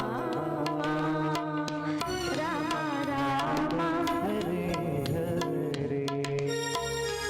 देखिए ये तो ठगने वाली जैसी बात हो गई भाई। हमारी नजर ना पड़े, पर ये तो कहते हैं ना, कर बिनु करे करम विधुलाना, बिनु पग चले सुने बिनु काना, सब देखते हैं। तो इनकी नजर में बैठे हैं ना आप ये मत समझिए कि आप मेरी नजर में बैठे। आप ये मान के चलिए आप अखिलेश्वर अकारण करुणा वरुणालय भगवान की नजर में बैठे हैं। और जो भगवान की नजर में आ जाए ना, उसका कोई बाल भी बांका नहीं कर सकता। आप भगवान की नजर में बैठे हैं। और इसीलिए जोर से थोड़ा ईमानदारी से हरे रामा रामा रामा हरे हरे। हरे राम रामा राम हरे हरे। हरे कृष्णा कृष्णा कृष्णा हरे हरे। हरे कृष्णा कृष्णा कृष्णा हरे हरे। हरे रामा रामा रामा हरे हरे। अब ये चैतन्य महाप्रभु ने हम सबको दिया है मन को शुद्ध करके। और दूसरा कीर्तन अच्युतम केशवम कृष्ण दामोदरम, अच्युतम केशवम कृष्ण दामोदरम, राम नारायणम जानकी वल्लभम, राम नारायणम जानकी वल्लभम। कहते कहते हैं भगवान आते नहीं। कौन कहते हैं भगवान आते नहीं? आप मीरा के जैसे बुलाते नहीं। आप मीरा के जैसे बुलाते नहीं। थोड़ा तबले की आवाज थोड़ा कम, इधर से आवाज आनी चाहिए। कौन हेलो अभी आई आवाज, नहीं तो चलो इन्हीं लोगों को गाने दो। हमारा अभ्यास है, आप चिंता ना कीजिए। आपको बोलना है और आपको अपने अभ्यास में इसे शामिल करना है। अपने प्रत्येक व्यवहार में शामिल करना है। बर्तन मांज रहे शामिल करना है, भोजन बना रहे शामिल करना है। बोलिए अच्युतम केशवम। आगे का मैं भूल गई, आपको याद दिलाना। राम नारायणम जानकी वल्लभम, राम नारायणम जानकी वल्लभम। और जो भी भगवान को आप मानते हैं, आप उन्हीं, ऐसा नहीं कि हम जो बता रहे हैं, है ना। अब अब देखिए एक भजन, लगन तुमसे लगा बैठे जो होगा देखा जाएगा। कोई सा भी भजन आप गा सकते हैं। लगन तुमसे लगा बैठे जो होगा देखा जाएगा। लगन तुमसे लगा बैठे जो होगा देखा जाएगा। जो होगा देखा जाएगा। जो होगा देखा जाएगा।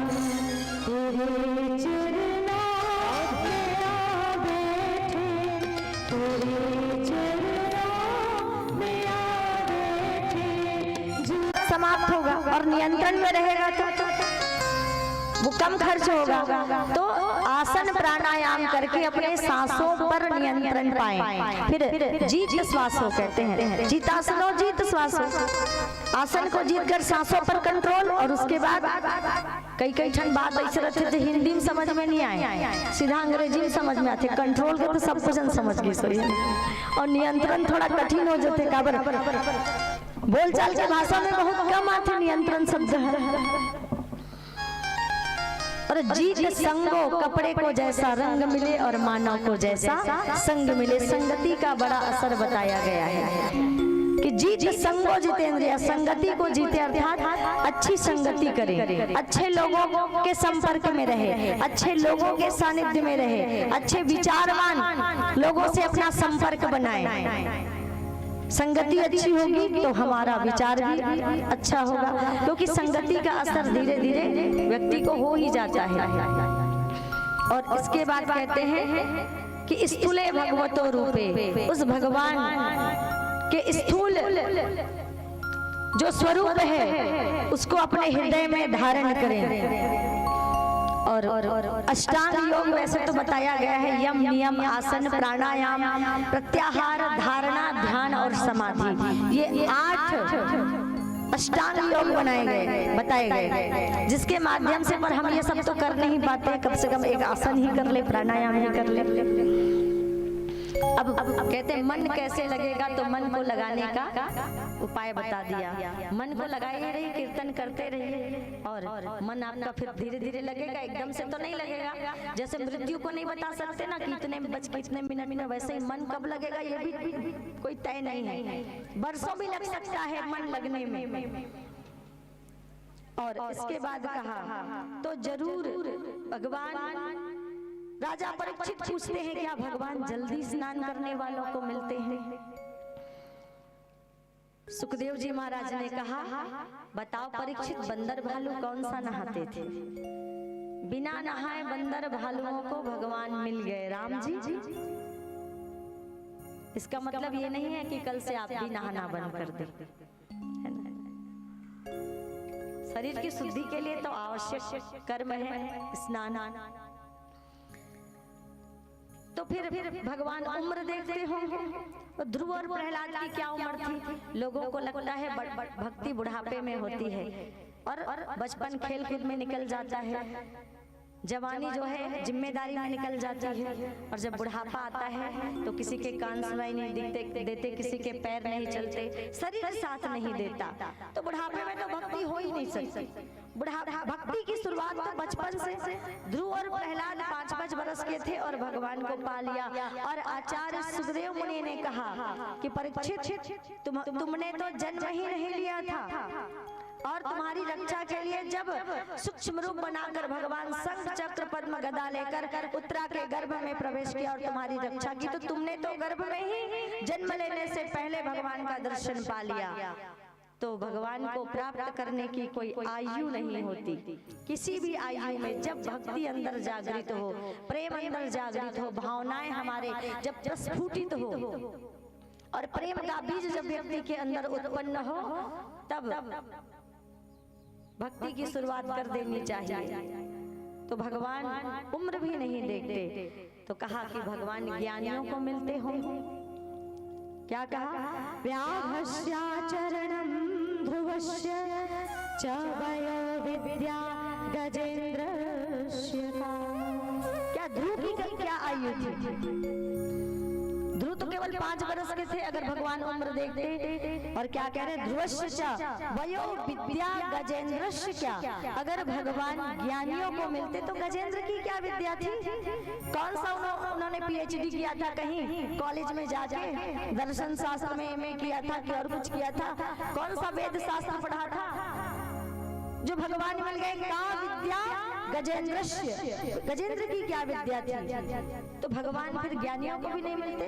अरे पोथी पढ़ पढ़ जगमुआ पंडित भया न कोई, और 2.5 अक्षर प्रेम का पढ़े से पंडित होए, कहते ना। सबसे बड़ा सरल रास्ता प्रेम का रास्ता। ज्ञान का मार्ग बड़ा कठिन है पर प्रेम का मार्ग बड़ा सरल है। तो भगवान फिर ज्ञानियों को नहीं मिलते थे। बड़े बड़े ज्ञानी आज उनकी खोज में लीन हैं, उन भगवान को पाना चाहते हैं। लेकिन अब कहा कि भगवान जरूर जाति देखते हो, तो कहा का जाति विदुरस्य यादवपते रुगस्य किम पौरुषम। प्रश्न किया परीक्षित ने, भगवान जाति देखते हो? क्योंकि सताई गई थी वो। अब इसी भाव से एक तरफ दुख भी था, एक तरफ प्रसन्नता भी थी। दुख सताए जाने का था और प्रसन्नता भगवान से मिलने का था। विचार करके गई और जैसे ही जगन्नाथ में पहुंची और मंदिर में प्रवेश करना चाहा तो लोगों के द्वारा रोक दिया गया। जो भी वहां रहे होंगे उनके द्वारा रोक दिया गया और कहा गया कि अरे कर्मा, तुम तेली कुल की हो और तुम्हारा मंदिर में प्रवेश वर्जित है, तुम मंदिर में प्रवेश नहीं पा सकती। और इस रोक दिया गया। और जब मंदिर में प्रवेश नहीं मिला तब वह रोते बिलखती भगवान को याद करते, भगवान को पुकारते कहीं दूर जाकर बैठ गई और रोते रोते कहने लगी कि हे भगवान, मैंने तो सुना था कि आप ऐसे दयालु हैं, आप ऐसे कृपालु हैं कि आपके दरबार में तेरा मेरा नहीं चलता। आपके दरबार में तेरा मेरा नहीं चलता। आपके दरबार में मैंने तो आपके बारे में सुना था कि कभी आपने, जब आप राम बनकर आए थे प्रभु, तो आपने एक भिलन सबरी के घर जाकर उसका मान बढ़ाया था। एक भिलन सबरी के जूठे बेर आपने खाए थे। मैंने ये कहानी सुनी है कि आपने भिलन सबरी के जूठे बेर खाए हैं। और मैंने ये बात भी सुनी है कि आपने विदुर काका के घर जाकर, वो भी एक दासी पुत्र थे, बोले विदुर काका के घर जाकर सुंदर केले के छिलके का भोग पाया और उसका मान बढ़ाया। लेकिन आज मैं भी भोग लेकर आई हूँ खिचड़ी का।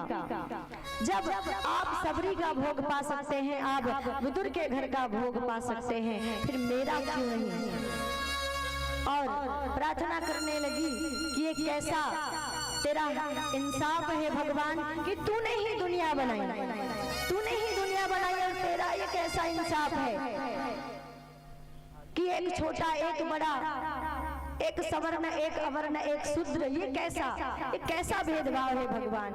और इतिहास में देखिए, इतिहास उठाकर देखिए, शास्त्रों को उठाकर देखिए, भगवान ने कभी कहीं पर भेद नहीं किया।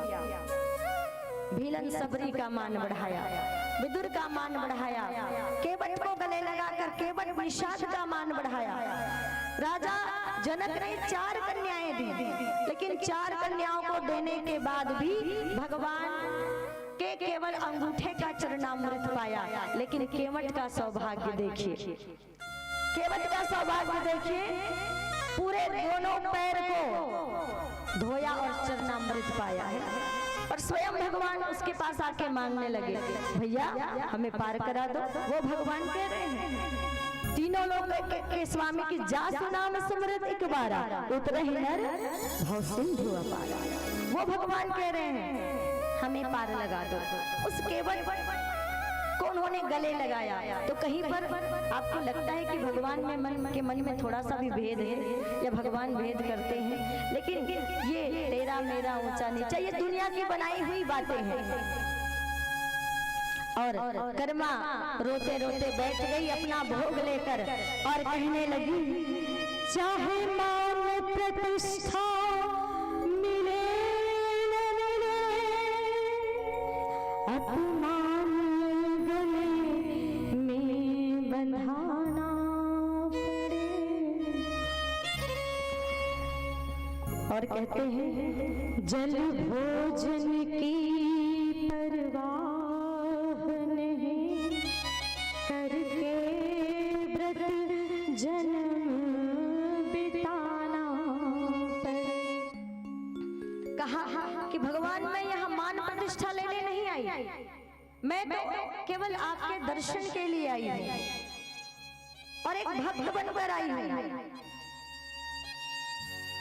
चाहे मान प्रतिष्ठा मिले न मिले, अपमान गले में बंधाना पड़े। जल भोजन की परवाह नहीं, करके व्रत जन्म बिताना पड़े। कर्मा बैठी बैठी रोने लगे। अभिलाषा सुख की कुछ भी, दुख नित्य नवीन उठाना पड़े। किंतु जगन्नाथ के बाहर प्रभु मुझे भूल कर भी न जाना पड़े। कहे कि चाहे मुझे मान मिले ना मिले, पर तेरे द्वार से मुझे यूं निराश होकर लौटना ना पड़े। मैं क्या करूं बैकुंठ में जाए, जहां ना नंद बाबा ना जशोदा मैया, ना गोपी ना ग्वाल, जहां नहीं यमुना को जल निर्मल और नहीं कदमन की छाया। परमानंद प्रभु चतुर मालिनी, जगन्नाथ छोड़ मेरी जाए बलाई। मैं तो नहीं जाऊंगी प्रभु, और मैं अपने हृदय में भक्ति और प्रेम लेकर तेरे द्वार पर आई थी, और तेरे दरबार में अगर ऊंचा नीचा चलता है तू चला ले, पर अब मैं नहीं आऊंगी तेरे द्वार। अगर ये तेरा मेरा नहीं चलता, तेरे दरबार में कोई भेद नहीं है किसी के लिए, तो तुम्हें चलकर मेरे पास आना पड़ेगा। जग बैठे, फिर आगे और इस बात की चिंता, प्रेम से बोलिए राधे राधे। आगे और सब कुछ भगवान के ऊपर छोड़ दिया, क्योंकि हम कुछ नहीं हैं, हम ना कुछ कर सकते हैं ना कुछ करा सकते हैं। सब करने वाला और सब कराने वाला कौन है? ये परमपिता परमात्मा अखिलेश्वर अकारण करुणा वरुणालय है। और विश्वास बना के रखिए, जो होता है अच्छे के लिए होता है, जो हो रहा है उसमें भी कुछ अच्छा होगा, हो सकता है। हम जैसे दृष्टि वैसे सृष्टि, अगर हम देखना चाहेंगे कि अच्छा नहीं होगा तो वैसा ही दिखेगा, पर कुछ अच्छा संदेश हो सकता है, समाज को मिलने वाला होगा, ऐसा भी तो हो सकता है। तो क्यों हम कहते हैं नेवर थिंकिंग नेगेटिव और डायरेक्शन शुड बी पॉजिटिव। हम पॉजिटिव सोचें, हम अच्छा सोचें कि जो होगा अच्छा होगा, क्योंकि हम सबके ऊपर क्या है? भगवान की कृपा है। तो कहा कि भगवान जाति भी नहीं देखते, तब और अगर जाति देखते तो क्यों भगवान कर्मा माता के घर आते। और कहते हैं फिर आगे श्री सुखदेव जी महाराज तृतीय स्कंद की कथा बताते हैं, और तृतीय स्कंद की कथा बताते हुए कहते हैं कि किस प्रकार कौरवों ने पांडवों को लाक्षागृह में जलाने का प्रयास किया। किस प्रकार से कौरवों ने पांडवों को लाक्षागृह में जलाने का प्रयास किया बताया, और योजना बना ली कि किसी प्रकार से हो पांडवों को मार देंगे। पर फिर से कह रहे हैं कि जाको राखे साइया, मार सके ना कोई, और बाल भी बागा कर न सके जो जग बैरी हो, जो जग बैरी हो। और तब विदुर ने समझाया कि धृतराष्ट्र अब भी समय है, रोक लो अपने पुत्रों को, क्योंकि आप राजा हैं और पिता भी हैं। आप रोकेंगे तो आपके बेटे रुक जाएंगे, पर आप रोकिए तो सही। कभी भी अन्याय की बेल पर अमृत का फल नहीं लगता राजन, अंजाम अच्छा नहीं होगा। अधर्म करने से रोकिए अपने बच्चों को, लेकिन फिर भी प्रेम में, अपने बच्चों के प्रेम में अंधे हो गए थे धृतराष्ट्र। कुछ अच्छा बुरा नहीं दिख रहा था। और ऐसे मोहान धृतराष्ट्र ने विदुर जी महाराज की बात तो नहीं मानी, पर विदुर जी की बात पता चली दुर्योधन को कि मेरे पिताजी को उपदेश दे रहे थे, तो विदुर जी का दुर्योधन ने अपमान कर दिया। और इस अपमान के कारण विदुर जी महाराज जो है घर छोड़कर चले गए। हस्तिनापुर का सब कुछ छोड़ दिया, अपने मंत्री का पद छोड़ दिया और एक वस्त्र, एक जोड़ी जो पहना था उसी में निकल गए। वन में गए, एक सुंदर छोटी सी पर्णकुटी बना ली, गोपाल जी को रख लिया और उन्हीं का ध्यान भजन कीर्तन करने लगे। और तब बात आई कि पांचों पांडव तो सकुशल निकल गए वहां से, भगवान की कृपा हुई। आगे जब पता चला कि ये पांडव तो अभी जीवित हैं और युद्ध की बात आई, तो भगवान, कई लोगों ने समझाया कि दुर्योधन को युद्ध ना हो, पर नहीं, जब किसी ने बात मानी तो स्वयं भगवान, देखिए दुर्योधन की सभा में उपदेशक बनकर कौन आए, सोचने वाली बात है। दुर्योधन की सभा में उपदेशक बनकर कौन आए? स्वयं भगवान, 16 कलाओं से पूर्ण जिसको कहा जाता है, और सभी कलाएं भगवान की है, 16 क्या, वो परमपिता परमात्मा स्वयं साक्षात, कोई और बीच में कोई नहीं, संत भी नहीं, स्वयं भगवान आज क्या बनकर आए हैं? उपदेशक बनकर आए हैं। शांति दूत कहे, संधि दूत कहे, बनकर आए हैं संधि दूत, संधि कराने आए हैं, संधि दूत बनकर आए हैं। दुर्योधन से कहा, दुर्योधन पांडव तुम्हारे भाई हैं, आधा राज्य दे दो। नहीं माने तो कहा 5 गांव दे दो, चलो 5 भाई के लिए। फिर भी नहीं माने तो कहा चलो 1 गांव दे दो दुर्योधन, 1 गांव में 5 भाई रहकर जीवन यापन कर लेंगे, और मैं कहूंगा तो मेरी बात नहीं काटेंगे। वो मुझ पर उनका विश्वास है, इसलिए बस 1 गांव दे दो, मैं उनकी तरफ से कह रहा हूँ। तो दुर्योधन ने क्या उत्तर दिया? सुच्यमग्रे नैव दास्यामि बिना युद्धेन केशवः। कहता ना, कहते ना, अकड़ना, झुकना, झुकता वही है जिसमें जान होती है, प्राण जिसके अंदर होते हैं, झुकता वही है जिसमें जान होती है, अकड़ना तो मुर्दों की शान होती है। प्रेम से बोलिए। अकड़ के जीने वाले मुर्दे को भी देखा है झुकते हुए? वो अकड़ा हुआ रहता है। तो झुकता वही है जिसमें जान होती है, और अकड़ना मुर्दों की शान होती है, ऐसा कहा जाता है। झुके नहीं, और जो झुकते नहीं वो टूट जाया करते हैं, और जो टूटते नहीं वो तोड़ दिए जाया करते हैं, है ना। अब कहा दुर्योधन ने कि सुच्यमग्रे नैव दास्यामि बिना युद्धेन केशवः, बिना युद्ध के एक सुई के नोक की बराबर जमीन भी पांडवों को नहीं दूंगा। साफ शब्दों में कह दिया। उपदेशक कौन थे? कौन थे उपदेशक? भगवान। असर हो जाना चाहिए ना दुर्योधन को, क्यों नहीं हुआ? चिंतन करने वाली बात है ना, सोचने वाली बात है। आज रात को जाके चिंतन कीजिए, उपदेशक कौन थे? भगवान थे। असर होना चाहिए कि नहीं? जब भगवान के मुख से उपदेश निकल रहा है तो होना चाहिए ना, क्यों नहीं हुआ?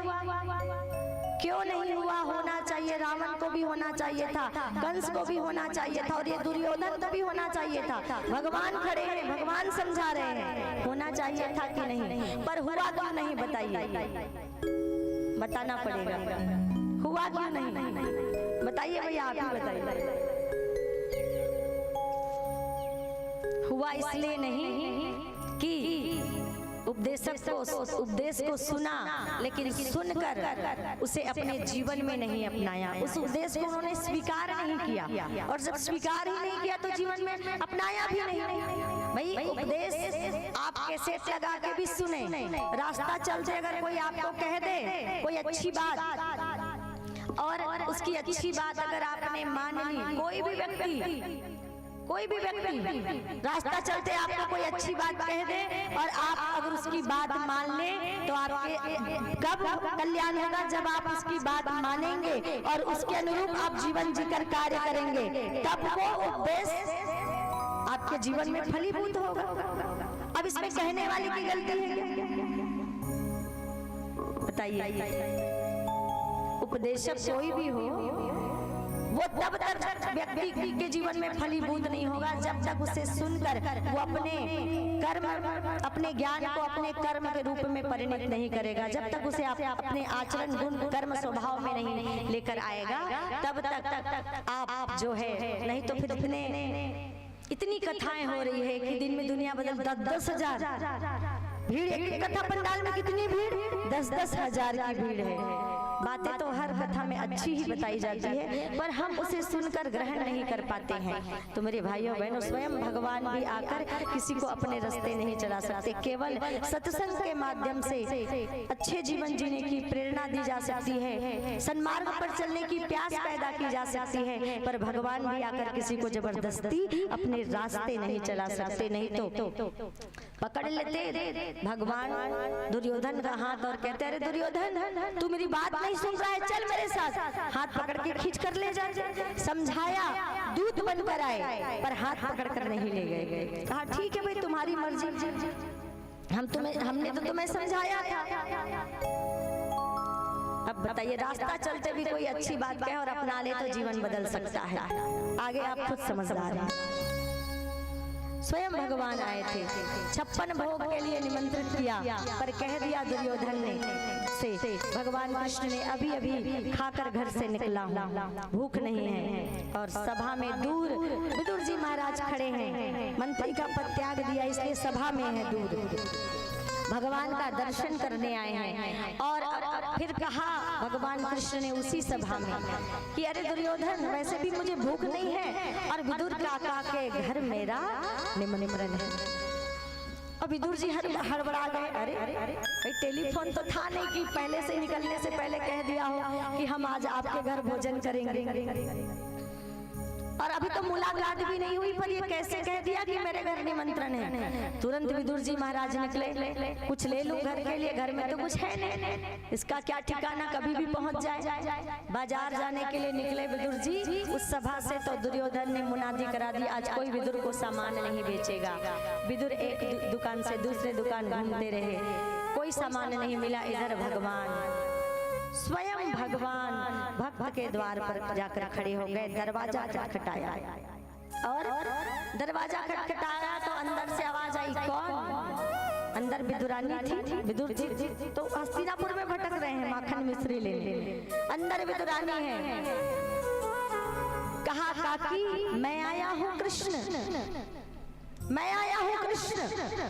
अच्छा कृष्ण तू आया है, जरा ठहर, अभी अभी स्नान करके आई हूँ, वस्त्र बदल रही हूँ। देखिए समय का अंतर, एक समय ऐसा है, अब हम मंदिर जाते हैं, मंदिर में लाइन लगाते हैं 2 दिन 3 दिन 5 घंटा 4 घंटा, और भगवान की केवल मूर्ति विग्रह की दर्शन करने की बारी आती है, वहाँ पे जो भी होते हैं वो नारियल ले लेते हैं, दूसरी तरफ फेंकते हैं और ढकेल देते हैं।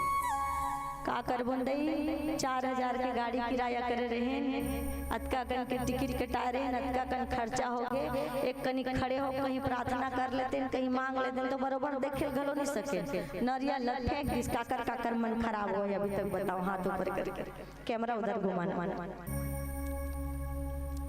हुआ है कि नहीं? ऐसा ही मन खराब हो जाता है ना, मन दुखी, खराब मन दुखी हो जाता है कि एक दर्शन भी नहीं हुआ, इतनी आस लेके आए थे, इतना विश्वास, इतनी उम्मीद, इतनी भक्ति लेकर आए थे और दर्शन भी नहीं कर पाए। एक मूर्ति का दर्शन दुर्लभ हो जाता है, लेकिन वो ऐसा समय था कि आज तीनों लोगों के स्वामी भगवान दरवाजा खटखटा रहे हैं। यूं कहिए भक्त का दर्शन करने आए हैं भगवान, या ये भी कह सकते हैं कि भक्त को स्वयं दर्शन देने आए हैं भगवान, उनकी पवित्रता के कारण। दोनों बातें बराबर है, दोनों तरह की बातें कह सकते हैं। भगवान को भक्त का दर्शन होगा और भक्त को भगवान का दर्शन होगा। दरवाजा खोला, तब तक भगवान प्रतीक्षा कर रहे थे, खड़े थे। दरवाजा खोला, सुंदर चेहरा देखा भगवान का, और सुंदर ऐसा चेहरा देखा कि देखती ही रह गई।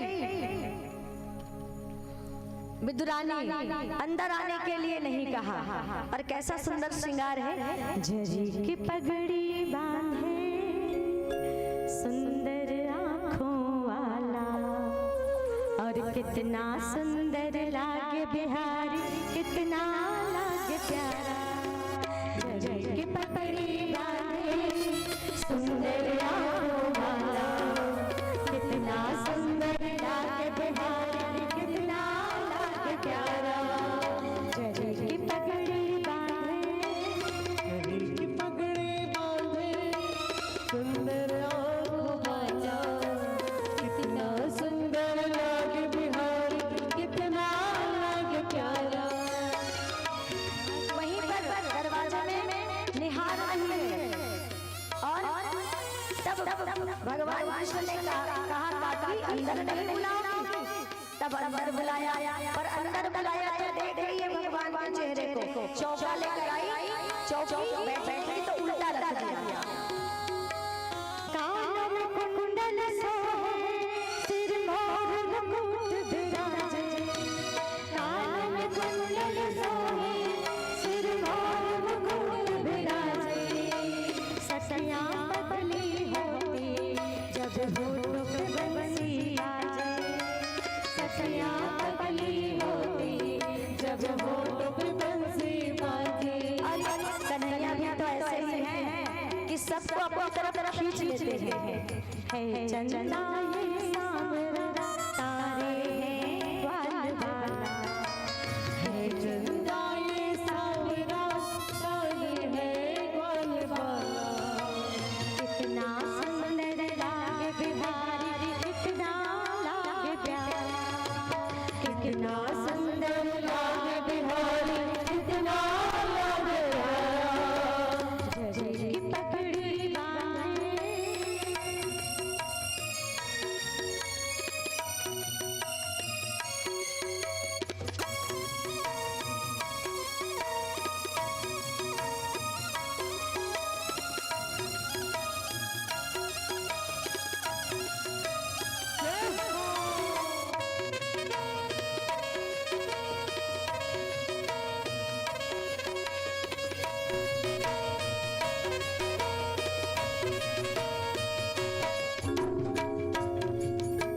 जरी की पगड़ी बांधे सुंदर आँखों वाला, कितना सुंदर लागे बिहारी, कितना लागे प्यारा।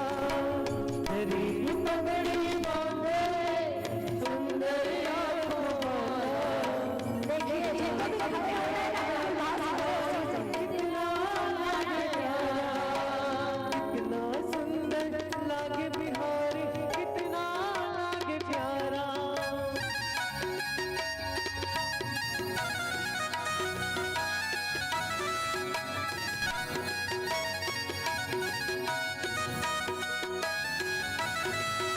भगवान को, इस कृष्ण को छिलका खिला रही हो, भगवान मुस्कुरा के बोले, भक्त वत्सल भगवान कहते हैं ना, भगत के बस में है भगवान, भगत बिना कुछ भी नहीं, भगत बिना कुछ भी नहीं, भगत है की जान, भगत के बस में है भगवान। और भक्तों के बस में होते हैं भगवान। अरे विदुरानी छिलका खिला रही है तो भगवान मुस्कुरा के बोले, अरे मुझे तो पता ही नहीं चला कि मैं छिलका खा रहा था, काकी इतने प्रेम से खिला रही थी। अब देखो छिलका तो कड़वा होता है, लेकिन फिर भी भाव का भूखा हूँ मैं, और भाव ही एक सार है, और जो भाव से भजे मुझे उसका बेड़ा पार है। जो भाव से भजता है ना, उसका तो बेड़ा पार होना ही होना है। और ये भाव था तो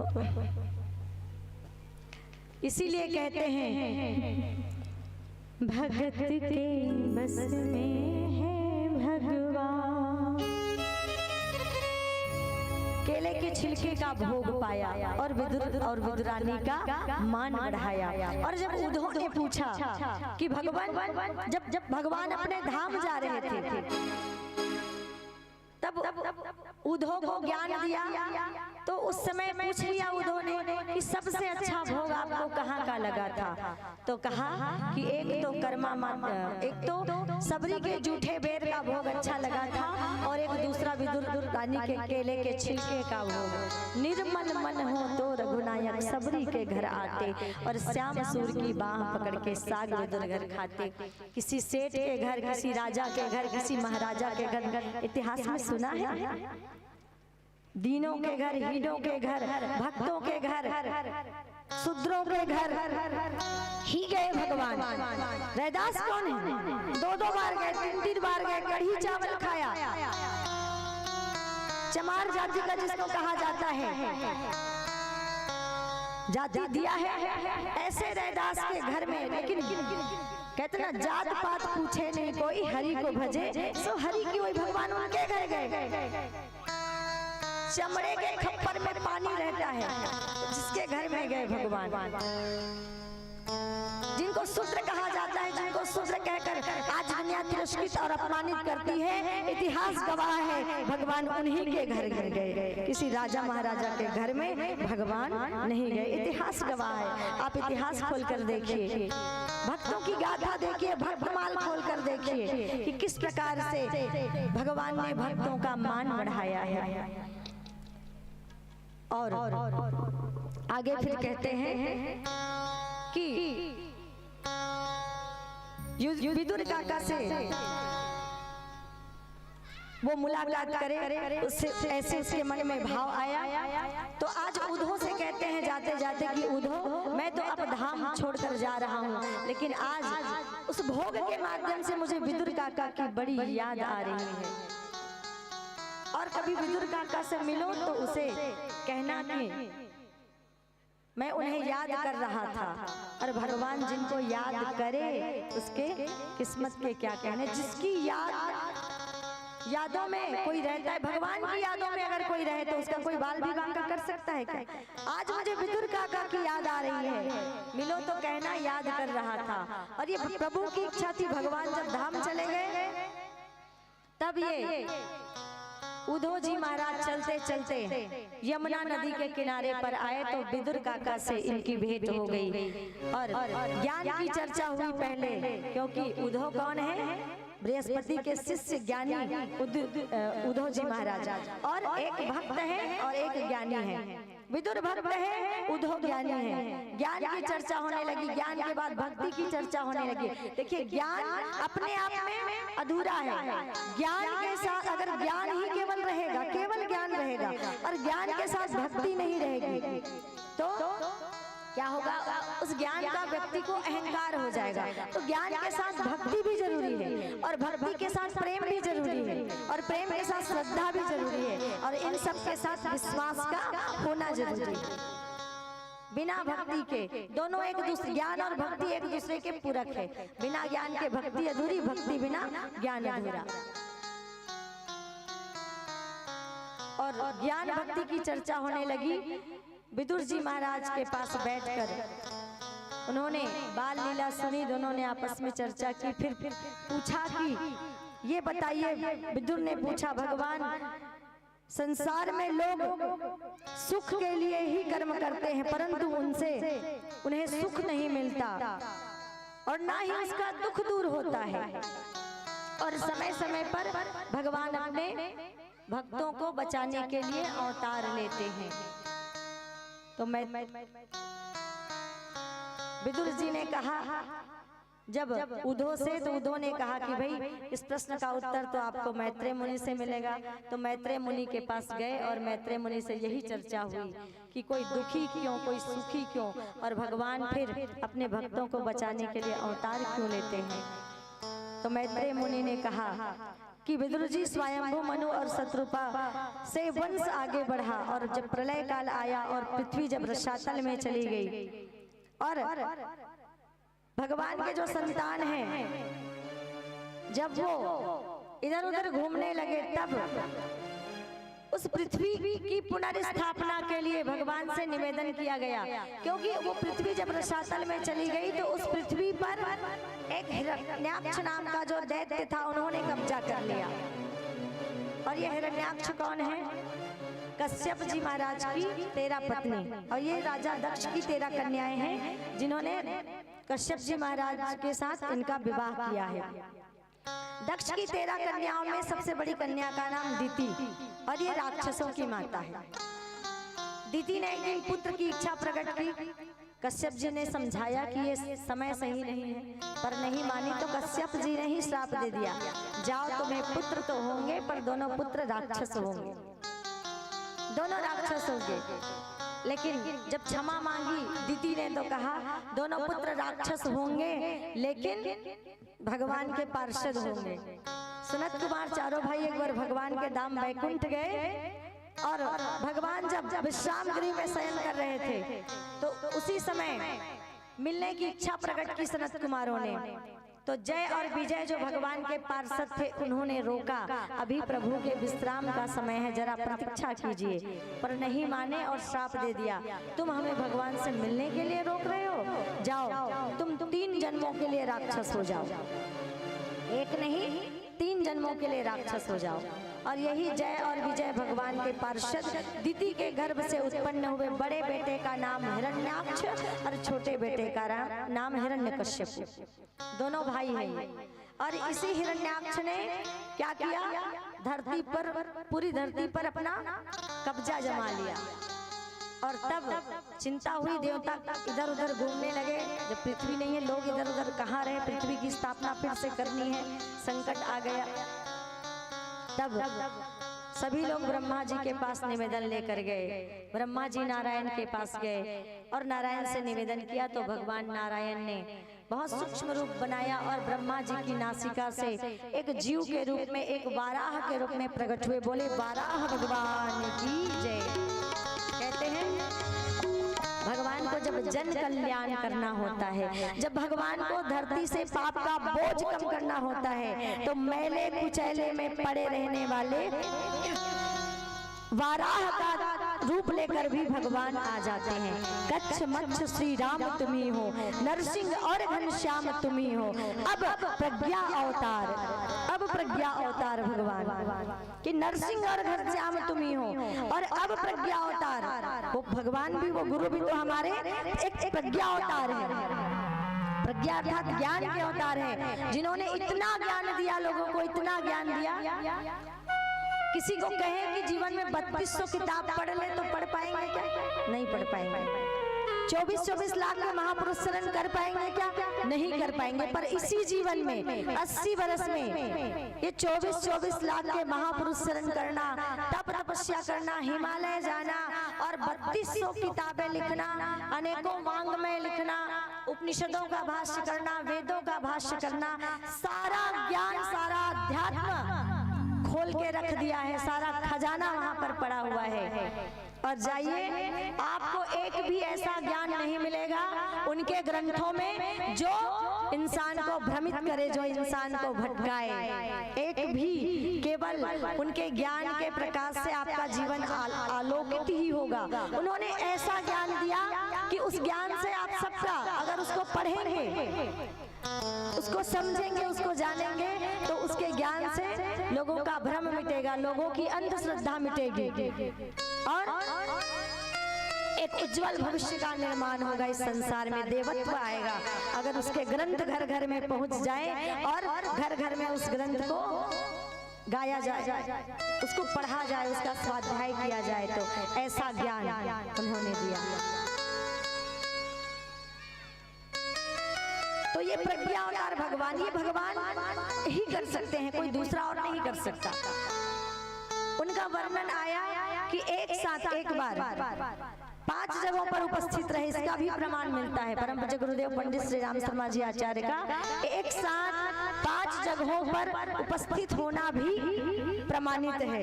एक जून की युग निर्माण योजना की पत्रिका आई है, उसमें पूरा वृतांत दिया हुआ है, कहाँ कहाँ किन किन जगहों पर ऐसा पाया गया, ये प्रमाणित है। तो ऐसे युग दृष्टा, युग ऋषि, युग के व्यास भगवान प्रज्ञा अवतार, किसी के लिए कुछ भी हो पर हमारे लिए वो प्रज्ञा अवतार भगवान है। राम को कहाँ उस जमाने में लोग भगवान माने, कृष्ण को कहाँ भगवान माने, जब समय निकल जाता है तब याद आती है, अरे ये तो भगवान थे, और जब ये तो भगवान थे और हमने अपना समय खो दिया, हमने अपना समय गंवा दिया। हमारे सामने भगवान थे और हम उसको समझ नहीं पाए। और बात जब अब पछताए हो क्या, जब चिड़िया छुप गई खेत। तब जब पृथ्वी को अपने कब्जे में कर लिया तो वाराह के रूप में भगवान प्रकट हुए और वाराह का उद्धार किया। पृथ्वी की पुनर्स्थापना हुई और पृथ्वी की जब पुनर्स्थापना हुई तो सृष्टि की उत्पत्ति का वर्णन आता है। पृथ्वी की पुनर्स्थापना हुई तो ब्रह्मा जी ने सर्वप्रथम अपने कई मानस पुत्रों को प्रकट किया।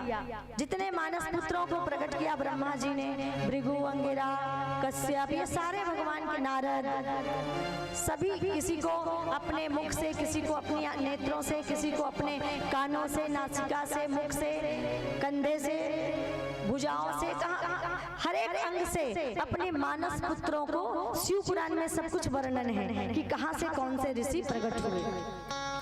ब्रह्मा ने अपने कई मानस पुत्रों को प्रकट किया। सभी ने तप का मार्ग अपनाया। नारद जी ने भी तप का मार्ग अपनाया, कर्दम जी ने भी तप का मार्ग अपना लिया। तब भगवान ब्रह्मा जी ने मनु और शत्रुपा को प्रकट किया और मनु और शत्रुपा के प्रकट होने के पश्चात ही सृष्टि में मानव की परंपरा जो है वो उसकी शुरुआत हुई। हम सब किसकी संतान है? हम सब मनु और शत्रुपा की संतान है। अब देखिए सृष्टि में सबसे पहले मनु आए और उसके बाद शत्रुपा आए। शत्रुपा आई और मनु और शत्रुपा की संतानें हुई। मनु जी महाराज और शत्रुपा की 3 संतान हुई, 3 बेटियां हुई, आकृति, प्रसूति और देहूति। 2 बेटे हुए, प्रियव्रत और उत्तानपाद। अब इन्हीं से परंपरा बढ़ेगी ना, इन्हीं से परंपरा बढ़ेगी सृष्टि की। तो आगे कर्दम जी महाराज की कथा आती है कि एक कर्दम जी भी ब्रह्मा जी के मानस पुत्र हुए। उन्होंने भी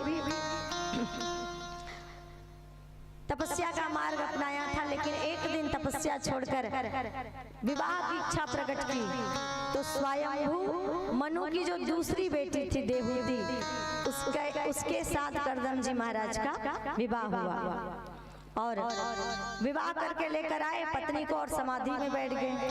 100 बरस गुजर गया, पति समाधि में बैठे हैं, पत्नी सेवा कर रही है। 100 बरस बाद जब समाधि टूटी तो माता देहूति, विवाह हुआ था 116 साल की थी, 100 बरस बाद समाधि टूटी तो 116 साल की हो गई थी, बाल सफेद हो गए थे। और उस समय निशा मेहंदी नहीं मिलता था। प्रेम से बोलिए राधे राधे। कोई गार्नियर नहीं मिलता था उस समय, है ना। तो बाल सफेद हो गए थे। कर्दम जी की आंखें खुली, अचानक देखा, बोले माता जी आप कौन? बोले माता जी नहीं, स्वयंभू मनु की बेटी आपकी पत्नी देहूति। उसकी तपस्या को देखा कि मैं तो बैठा रहा समाधि में, पर तुम इसी वन में कठिन तप करते हुए, कंदमूल फल खाते हुए जीवन गुजारा और मेरी प्रतीक्षा करती रही समाधि टूटने की। प्रसन्न हुए कर्दम जी, हाथ पकड़ा, सरोवर में स्नान किया। कर्दम जी महाराज के तप के प्रभाव से देहूति पुनः 16 साल की हो गई, कर्दम जी 20 साल के हो गए। दोनों का गृहस्थ जीवन आरंभ हुआ। एक से बढ़कर एक 9 बेटियां हो गई। सबसे बड़ी बेटी अनसुईया, नाम सुना है? कथा में बता देंगे कल, आज बताएंगे तो फिर विलंब हो जाएगा, विषयांतर हो जाएगा। अनसुईया, इन्होंने क्या किया था? तीनों भगवान को बालक बना दिया था। ये अनसुईया कर्दम जी और देहूति की बेटी, कला, अरुंधति, ये एक से बढ़कर एक 9 बेटियां हो गई। अनसुईया का विवाह हुआ अत्रि ऋषि के साथ और अत्रि ऋषि और अनसुईया के घर में दत्तात्रेय भगवान ने जन्म लिया।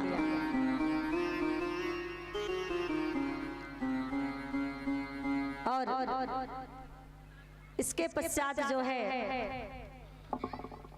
कर्दम जी महाराज ने निवेदन किया, भगवान आपने तो कहा था बेटा बनकर आऊंगा, तभी मैंने विवाह करना स्वीकार किया था, पर 9 बेटियां हो गई, सबका ब्याह भी हो गया, अब तक बेटे बनकर नहीं आए। तब भगवान से निवेदन किया कर्दम जी ने पुनः देहूति गर्भवती हुई। समय आया और समय आने पर करदम जी महाराज और देहूति के घर में भगवान कपिल का जन्म हुआ। बोलिए कपिल भगवान की जय। इस प्रकार दो अवतारों की कथा आज आपने श्रवण की। कपिल भगवान का दर्शन किया, करदम जी फिर वन की ओर निकल गए, प्रस्थान कर गए। बेटियां ब्याह के चली गई, माता अकेली बच गई पुत्र के साथ। एक दिन अपने ही पुत्र को ज्ञानी जानकर आसन दिया, आसन में बिठाकर उनको प्रश्न पूछते हुए कहा कि हे भगवान बताइए, ये मेरी जो इंद्रियां हैं, ये मेरी इंद्रियां मुझे बलात् अपनी ओर खींच रही है, मैं इन इंद्रियों को बस में कैसे करूं? निर्विण्ण नितराम भूमन्न स इंद्रियम दर्शनात् येन संभवाय मानेन न प्रपन्ना अंधतम प्रभो। कि ये दुष्ट इंद्रियां मुझे अपनी ओर बलात् खींचती हैं, इसे मैं कैसे बस में करूं? और बंधन किसका होता है? तब कपिल भगवान ने कहा मन एव मनुष्यानाम कारण बंध मोक्षयो। मन एव मनुष्यानाम कारण बंध मोक्षयो। बंधन और मोक्ष का कारण मन होता है, शरीर नहीं होता। शरीर किसी का नहीं बनता। शरीर की तो आध्यात्म में बात ही नहीं होती, कहीं पर शरीर की बात। केवल भाई शरीर मिल जाएगा परमात्मा से, ऐसा ही कहते। आत्मा और परमात्मा, जीव और परमात्मा की ही बात होती है। जीव शब्द ही आता है, आत्मा शब्द ही आता है, कहीं पर शरीर का नाम नहीं लिया जाता। अध्यात्म में शरीर तो केवल निर्वहन के लिए है। अब कपिल भगवान ने कहा कि इंद्रियों को संयम के द्वारा बस में किया जा सकता है। देहूति कहती है, हे प्रभु कृपा करें, मेरी स्थिति बड़ी खराब हो रही है। ये 10 इंद्रियां, 5 ज्ञानेंद्रियां, 5 कर्मेंद्रियां सब मुझे अपनी ओर खींच रही है। कान सुंदर संगीत सुनना चाहती है, आंख सुंदर रूप देखना चाहती है, जिह्वा स्वाद चाहती है, नासिका सुंदर सुगंध चाहती है, अपनी ओर मुझे खींच रही है, क्या करूं मैं? तब कहा कि अपने इंद्रियों का संयम रखो। इंद्रियों के जब घोड़े भगे तो संयम के कोड़े लगे। इंद्रियों के जब घोड़े भगे तो संयम के कोड़े लगे। संयम के द्वारा इंद्रियों को अपने बस में किया जा सकता है। और कहा कि माता अहम सर्वेषु भूतेषु भूतात्मावस्थिता सदा तम वज्ञाय मम भर्त्या कुरुते अर्च विडम्बनम। इस संसार के कण-कण में मेरा ही वास है, मैं परमात्मा ही इस संसार के सभी जीवों के अंदर निवास है मेरा। इसीलिए मेरी बातें सुने।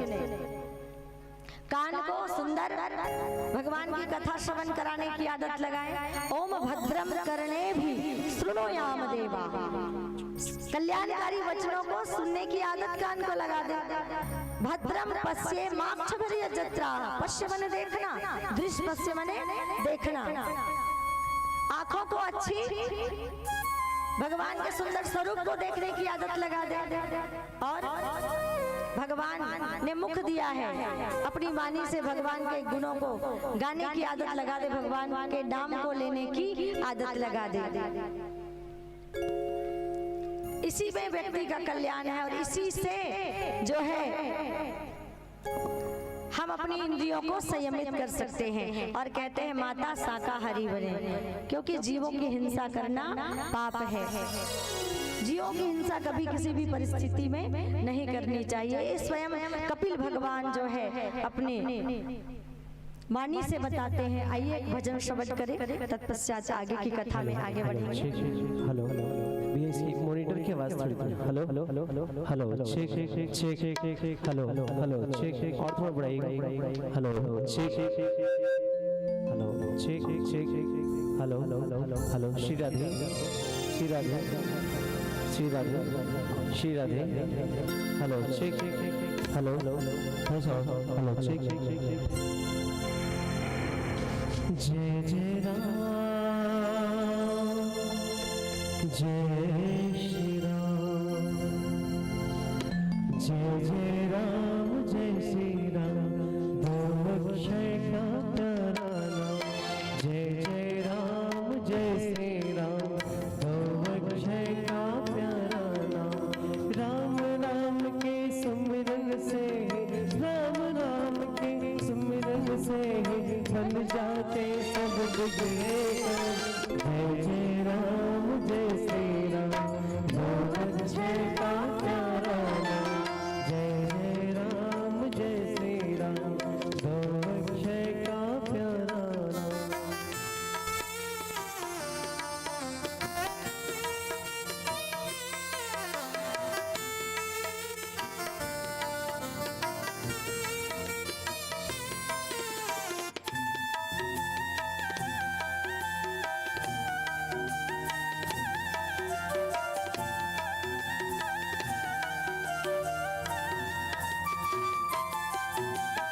मधुकैटभ दो दैत्यों को मत्स्य रूप में मारा, मत्स्य रूप में मारा।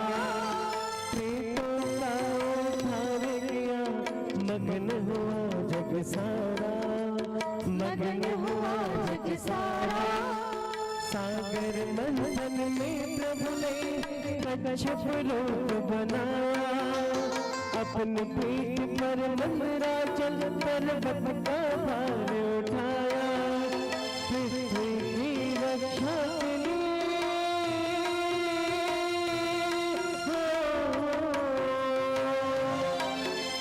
पृथ्वी की रक्षा के लिए 12 रूप में आए। हिरण्याक्ष को मार के धरती जल के ऊपर लाए। जय जय राम जय श्री राम, दो अक्षर का प्यारा नाम। जय जय राम जय श्री राम, दो अक्षर का प्यारा नाम।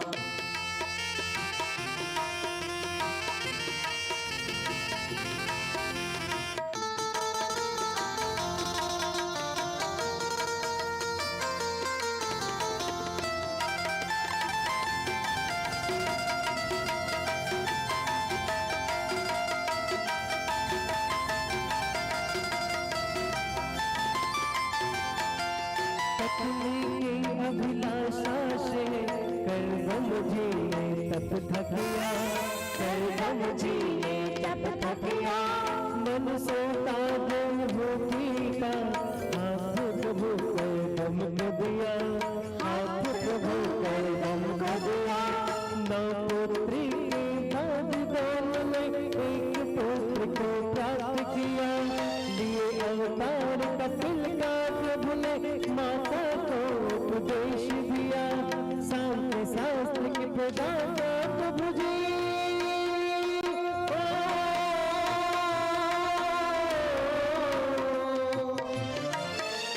शांति शास्त्र के प्रदाता प्रभु जी, जग कल्याण को भिन्न रूप धारण करके ज्ञान का दीप जलाए। जय जय राम जय श्री राम, दो अक्षर का प्यारा नाम। जय जय राम जय श्री राम, दो अक्षर का प्यारा नाम। राम नाम के सिमरन से, राम नाम के सिमरन से बन जाते सब बिगड़ेगा। जय जय राम जय श्री राम, दो अक्षर का प्यारा नाम। जय जय राम जय श्री राम, दो अक्षर का प्यारा नाम। जय जय राम जय श्री राम, दो अक्षर का प्यारा नाम। राधे राधे। श्याम से मिला दे। लाइट के बदले जनरेटर चालू कर देते, उससे ये ठीक से जल नहीं रहा है, चल नहीं रहा है, तो जनरेटर चालू कर देते। चलिए आरती करेंगे, 6 बज गया है तो आरती विश्राम आरती करेंगे। तब तक आरती के लिए सभी लोग खड़े हो जाएं। कल बहुत सुंदर कथा आप श्रवण करेंगे, सत्यचरित्र।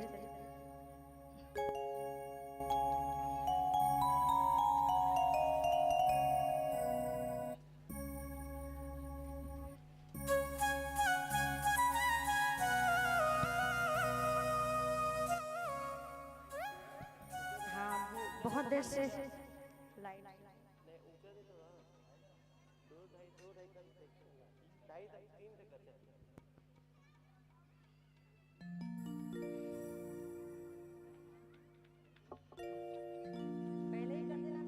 हेलो, फिर राधे।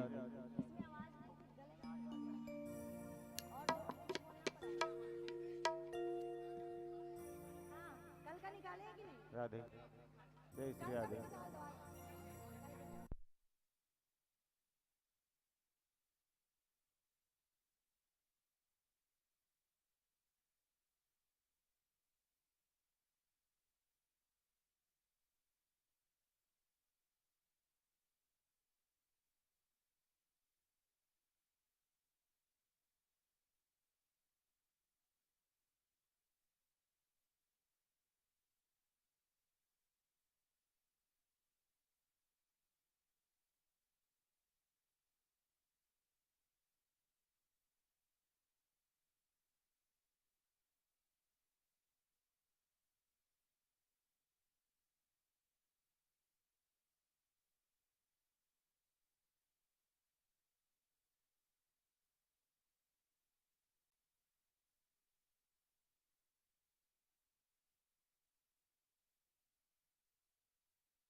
जितको जन बैठे हो खड़े हो जाओ अपने स्थान पर।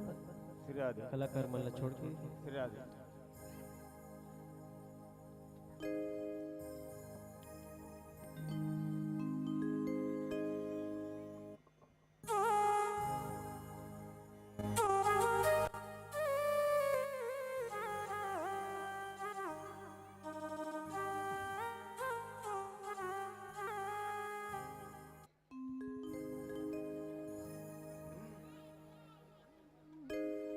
अभी आई लाइट।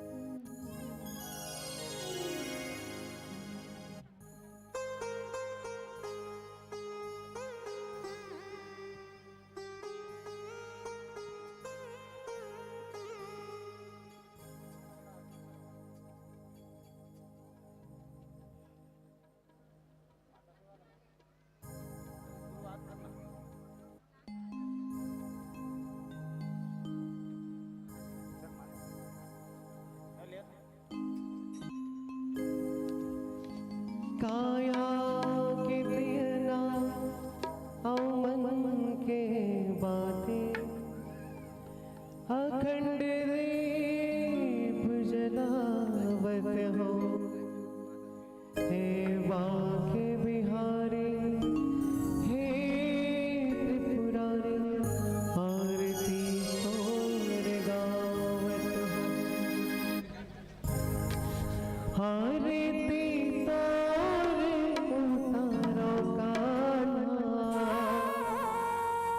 तोरे चरण लपकारो आरती तोरे उतारो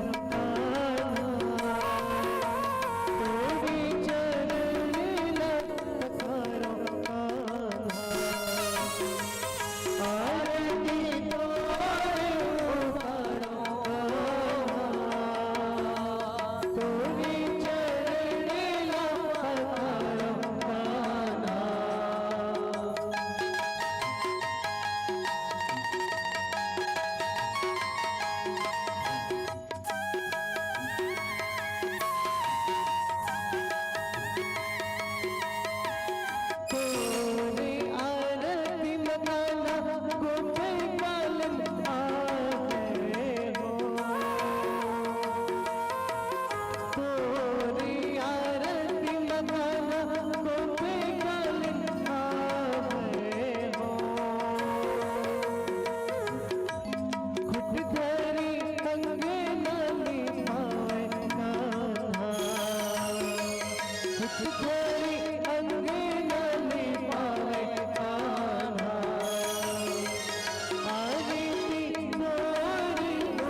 जगमगे ज्योत जलावे कान्हा, आरती तोरे उतारा कान्हा, तोरे चरण ला पखारा कान्हा।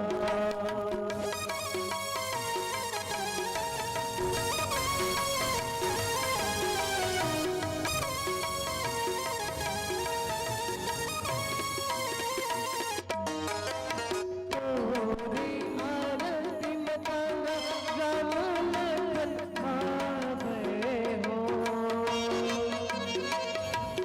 तोरी आरती में तारा राम लखन आवे हो,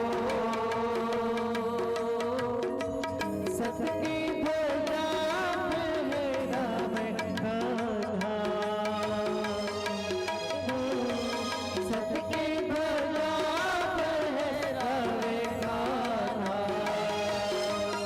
आरती तोरी उतारा कान्हा, तोरी चरण ला पखारा कान्हा, आरती तोरी उतारा कान्हा, तोरी चरण ला पखारा कान्हा, तोरी चरण ला पखारा कान्हा, तोरी चरण ला पखारा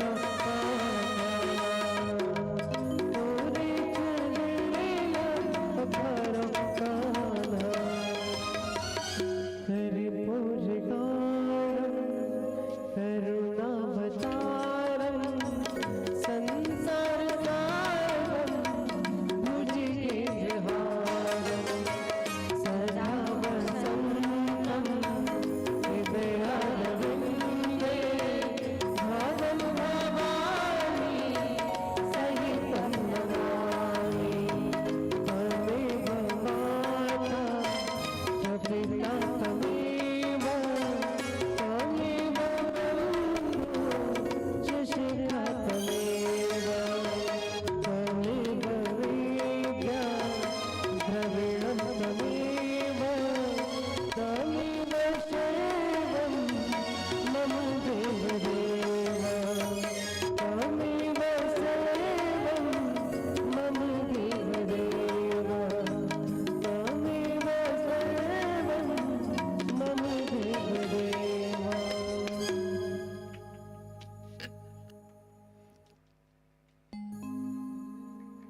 ओम यानि कानि च पापानि ज्ञाता ज्ञातकृतानि च तानि सर्वाणि नश्यन्ति प्रदक्षिणायां पदे पदे। सन्ध्याकालीन आरार्तिक्यं समर्पयामि, ततो नमस्कारं करोमि।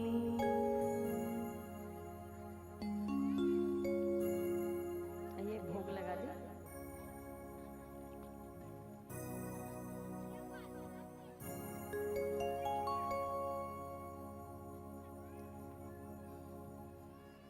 भोग लगा देंगे। भोग आप लोग ले लीजिए, उधर दे दीजिए।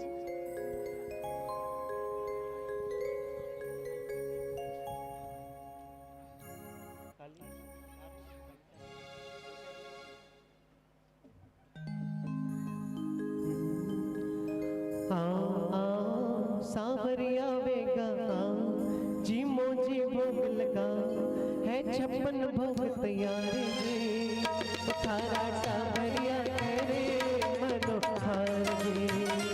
आओ आओ सांवरिया वेगा जी मोजी भोग लगाओ है, 56 भोग तैयार जी, थारा सांवरिया करे मनोहार जी, थारा सांवरिया करे मनोहार जी, थारा सांवरिया करे मनोहार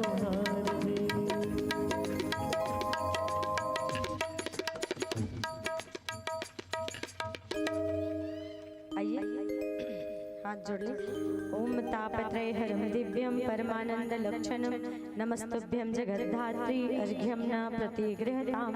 ओम सत्पात्रसिद्धं नैवेद्यं विविधभोज्य समन्वितं निवेदयामि देवेशि सानुगाय गृहान् तत्। ओम वेदानपि वेद्यायै देवानां देवतात्मने मया हाश्वणं दत्ता गृह्णान् जगदीश्वरी।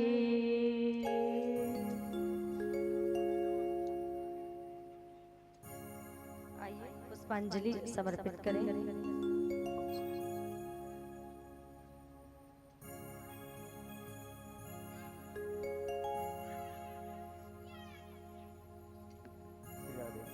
सभी हाथ में अक्षत पुष्प ले लें। ओम यज्ञ ओम यज्ञेन यज्ञमयजन्ते देवास तानि धर्माणि प्रथमान्यासन्न तेहनाकं महिमानः सचन्द्र यत्र पूर्वे साध्याः सन्ति देवा। ओम विश्वतस्य चुरुत विश्वतो मुखो विश्वतो बाहुरुत विश्वत इस्पात समबाहुभ्यामधमति सम्पत्रैः द्वाभूमि जनयन देव एकः। ओम पंचवक्त्राय विद्महे महादेवाय धीमहि तन्नो रुद्रः प्रचोदयात्। ओम एकदन्ताय विद्महे वक्रतुण्डाय धीमहि तन्नो बुद्धि प्रचोदयात्। ओम गिरिजायै विद्महे शिवप्रियायै धीमहि तन्नो दुर्गा प्रचोदयात्। ओम नारायणाय विद्महे वासुदेवाय धीमहि तन्नो कृष्णः प्रचोदयात्। ओम मंत्र पुष्पांजलिं समर्पयामि ततो नमस्कारं करोमि। हाथ जोड़ ले सभी लोग और हाथ जोड़ के उस परम सत्ता को प्रणाम करते हुए प्रार्थना करें कि हे भगवान आप हमारे मन को हमारी बुद्धि को सन्मार्ग की ओर प्रेरित करें।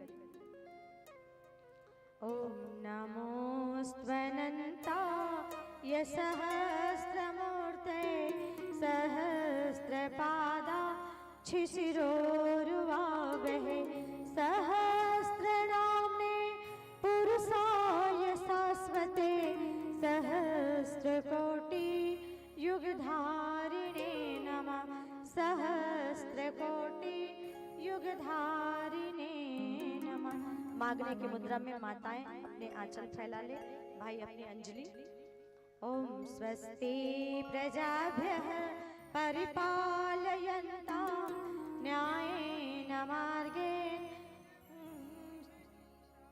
गोब्राह्मणेभ्यः शुभमस्तु नित्यं लोकाः समस्ताः सुखिनो भवन्तु सर्वे भवन्तु सुखिनः सर्वे सन्तु निरामयाः सर्वे भद्राणि पश्यन्तु मा कश्चित् दुःखमाप्नुयात्। श्रद्धां मेधां यशः प्रज्ञां विद्यां पुष्टिं श्रियं बलं तेज आयुष्यमारोग्यं देहि मे हव्यवाहनं देहि मे हव्यवाहनं। आइए पूजा में हमारी जो कुछ भी त्रुटि हो गई हो कमी हो गई हो उसके लिए प्रार्थना करें। मन से वचन से कथा श्रवण में कोई भी पूजन में आवाहनम न जानामि नैव जानामि पूजनम विसर्जनम न जानामि क्षमस्व परमेश्वर मंत्रहीनं क्रियाहीनं भक्तिहीनं सुरेश्वर यत्पूजितं मया देव परिपूर्णं तदस्तु मे यदक्षरपदभ्रष्टं मात्राहीनं च यद्भवेत् तत्सर्वक्षम्यतां देव प्रसीद परमेश्वर यस्य स्मृता च नामोक्त्या दिषु न्यूनं सम्पूर्णतां याति सद्यो वन्दे तमच्युतं प्रमादात् पूर्वतां कर्मा प्रच्यवेताध्वरेषु यत् स्मरणादेव तद्विष्णो सम्पूर्णं स्याद्विति श्रुति। आइए प्रसाद सभी को बांट दीजिएगा। आरती उधर दे दीजिए ना, किसी को पहुंचा दीजिए सब तक।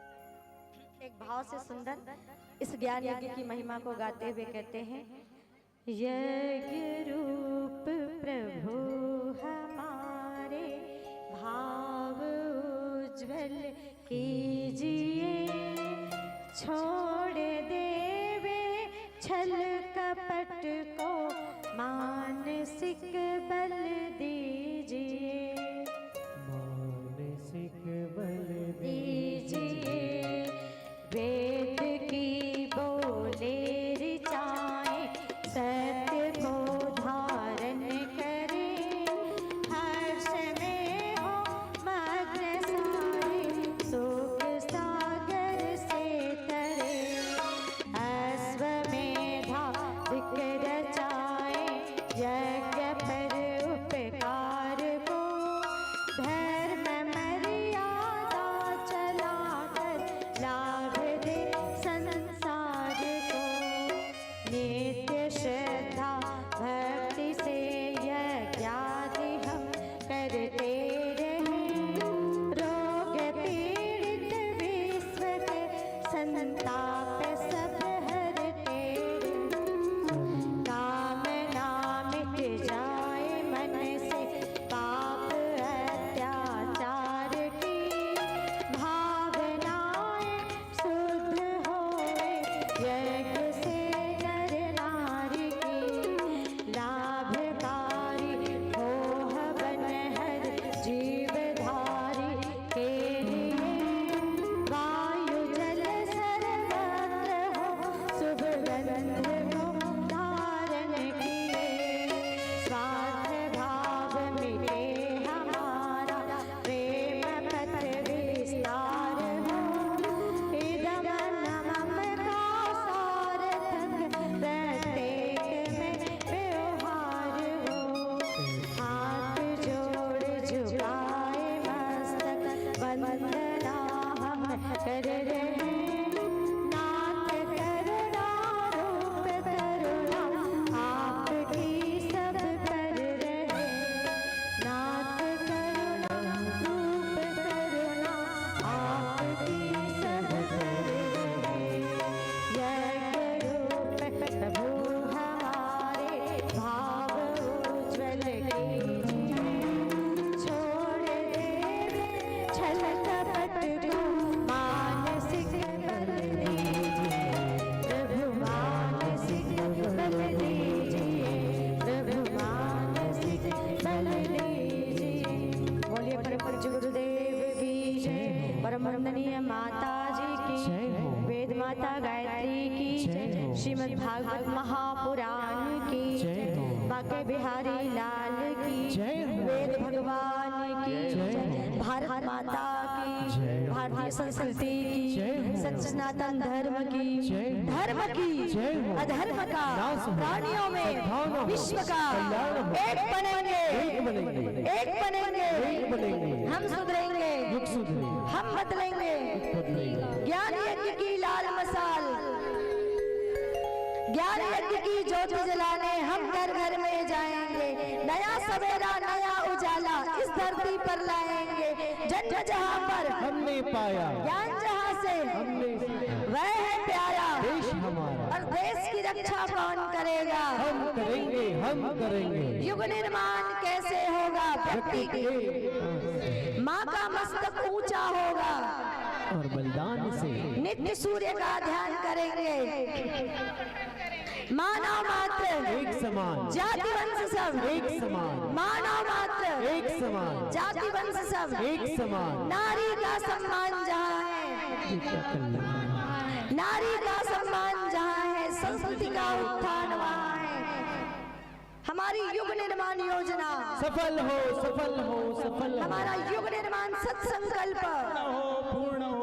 21वीं सदी सदी, नारी सदी, 21वीं सदी उज्जवल भविष्य। बोलिए युगाधिपति महाकाल की, युगाधिपति महाकाल की, ग्राम देवता की, स्थान देवता की, अपने अपने गुरु गोविंद की, अपने अपने माता पिता की जय हो।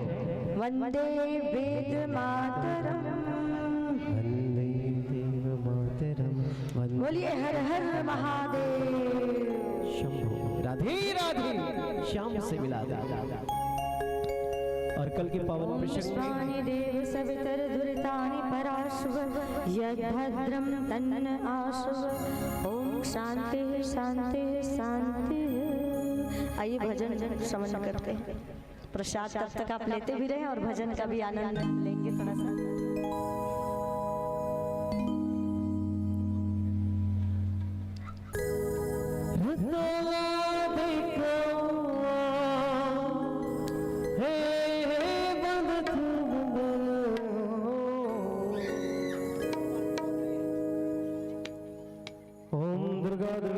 दुर्गा पद्माणी निर्वच्छेदि दुस्तादुस्तादि दुर्गोत्तधाणी दुर्गंति दुर्गपहा दुर्गम ज्ञान दादर मध्यात्ति लोकवनला दुर्गमा दुर्गमा लोका दुर्गमा पड़े दुर्गमा पिता दुर्गमा विद्या दुर्गमा सीता दुर्गम ज्ञान संस्थान दुर्गम ध्यान भासने दुर्गमोहा दुर्गमा दुर्गमा सर्पणे दुर्गमा संस्कृति दुर्गमा इत्थाणे दुर्गमांगी दुर्गता दुर्गमा दुर्गमेश्वरी दुर्गभीमा दुर्गमामा दुर्गमा दुर्गमाणी नामावली मां विष्णु दुर्गमा पड़े सर्वयान मुक्तो भविष्यति न संशयः।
लहरी लोग राम सजते चंदन, लहरी लोग राम सजते चंदन, लहरी लोग राम सजते चंदन, लहरी लोग राम सजते चंदन,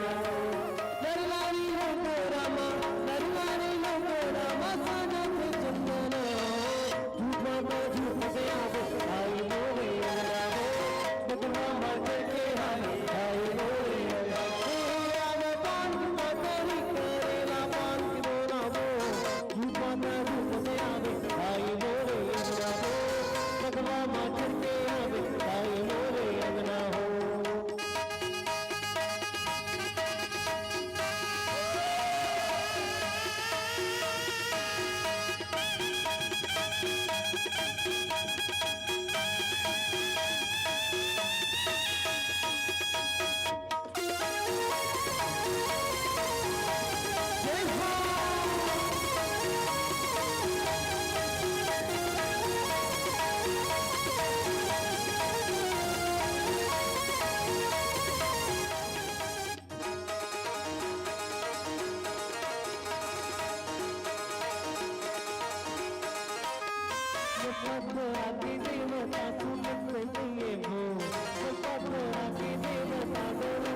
देवता तेरा के देवता दौलत दिए वो मुर्गा तेरा के देवता दौलत दिएगा दौलत दिएगा दौलत दिएगा दौलत दिएगा दौलत दिएगा तेरा के देवता दौलत दिएगा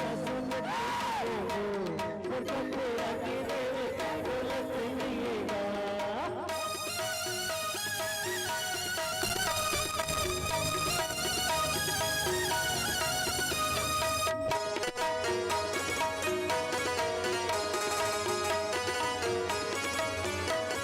अलग निरंजन अलग निरंजन अलग निरंजन अलग निरंजन अलग निरंजन अलग निरंजन और अलग निरंजन नंबर बजावत माई के तरस भर चले आवे और अलग निरंजन नंबर बजावत माई के तरस भर चले आवे दिलों की दिलदार बनाते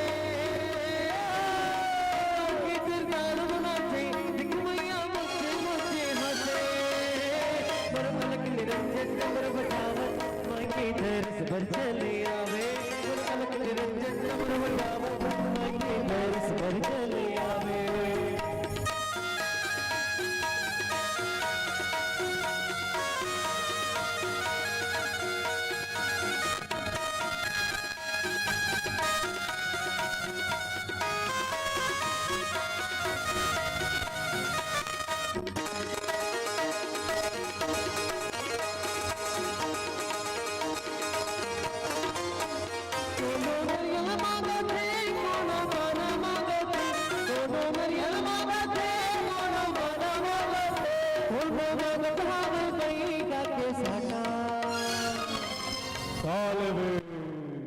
माने नहीं माने माने नहीं माने माता माने नहीं माने माता माने नहीं माने माता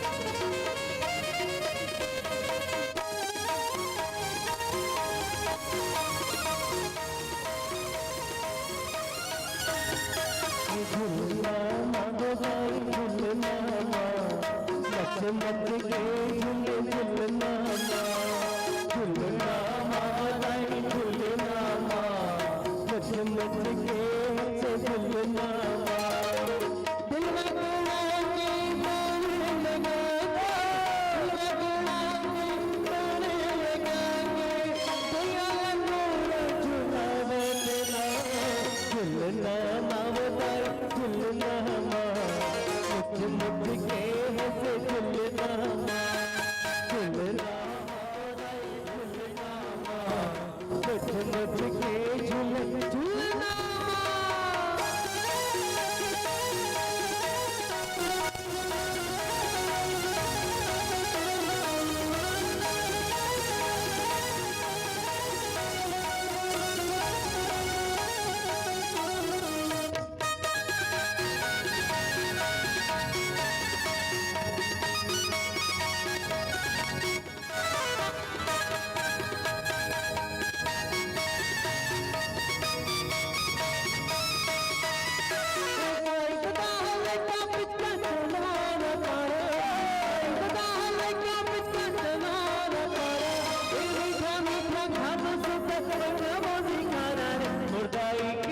कान्हा की देखो कान्हा के द्वार में से ऐसे नहीं कि सिर्फ सत्संग में आए हो साहू जी के परिवार के द्वारा पूरा भोजन की व्यवस्था है प्रसाद की व्यवस्था है और जिसको सुखर स्वाद प्रसाद में मिली ना घर के 56 प्रकार के व्यंजन बना लो वो में नहीं मिली देख रही स्थिति मुर्काना के दोनों हाथ उठाकर जय हो बोलो अपन मुर्काना के जय हो प्रसाद खाना है ना खाओ नहीं खाओ लेकिन तुम्हारी इच्छा लेकिन दोनों हाथ उठाकर मुर्दाई की जय हो मुर्काना की जय हो मुर्काना जी के अंगना लगे है भंडारा मुर्काना जी के अंगना लगे है भंडारा मुर्काना जी के अंगना लगे है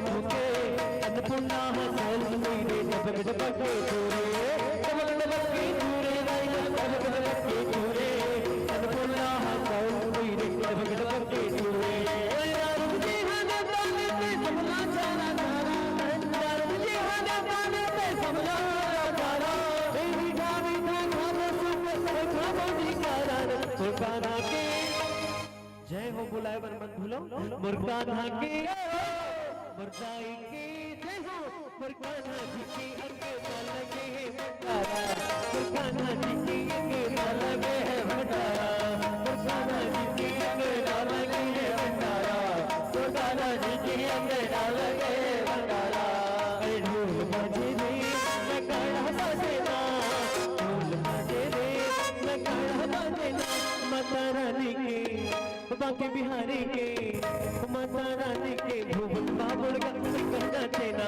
माता रानी के भुवन बाबुल का कहना चेना माता रानी के भुवन बाबुल का कहना चेना माता रानी के भुवन बाबुल का कहना चेना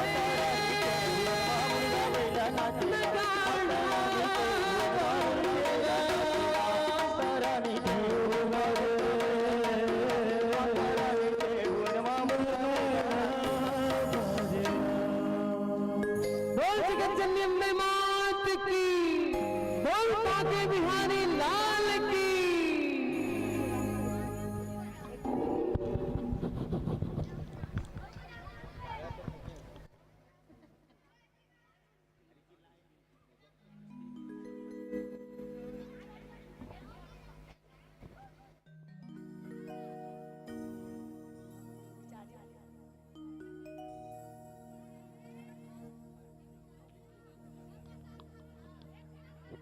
हाँ उधर गावत है। बोल वृंदावन बिहारी लाल की जय।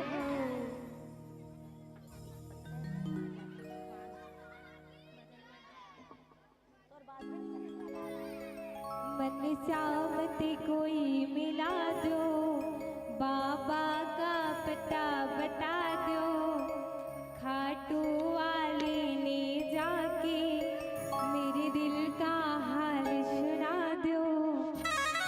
मन रात दिना बस शाम की याद सतावे से है, मन श्याम नाम बिन और नहीं कुछ भावे से।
भजन में नाचने वालों की जय हो। बहुत जय।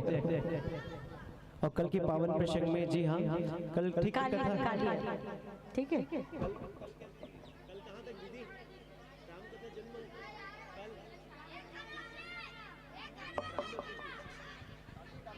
भगवान मर्यादा पुरुषोत्तम श्री रामचंद्र जी का जन्मोत्सव और साथ ही साथ बाके बिहारी लाल हमारे लड्डू गोपाल जी का जन्मोत्सव है। आप सभी भक्तजन लड्डू साथ में लेकर आए, चॉकलेट साथ में लेकर आए, जैसा भी बन पाए भाव आपका। और ऐसे पावन प्रसंग में हम सभी कल दीदी जी के पावन मुखारविंद के माध्यम से प्रवेश करेंगे और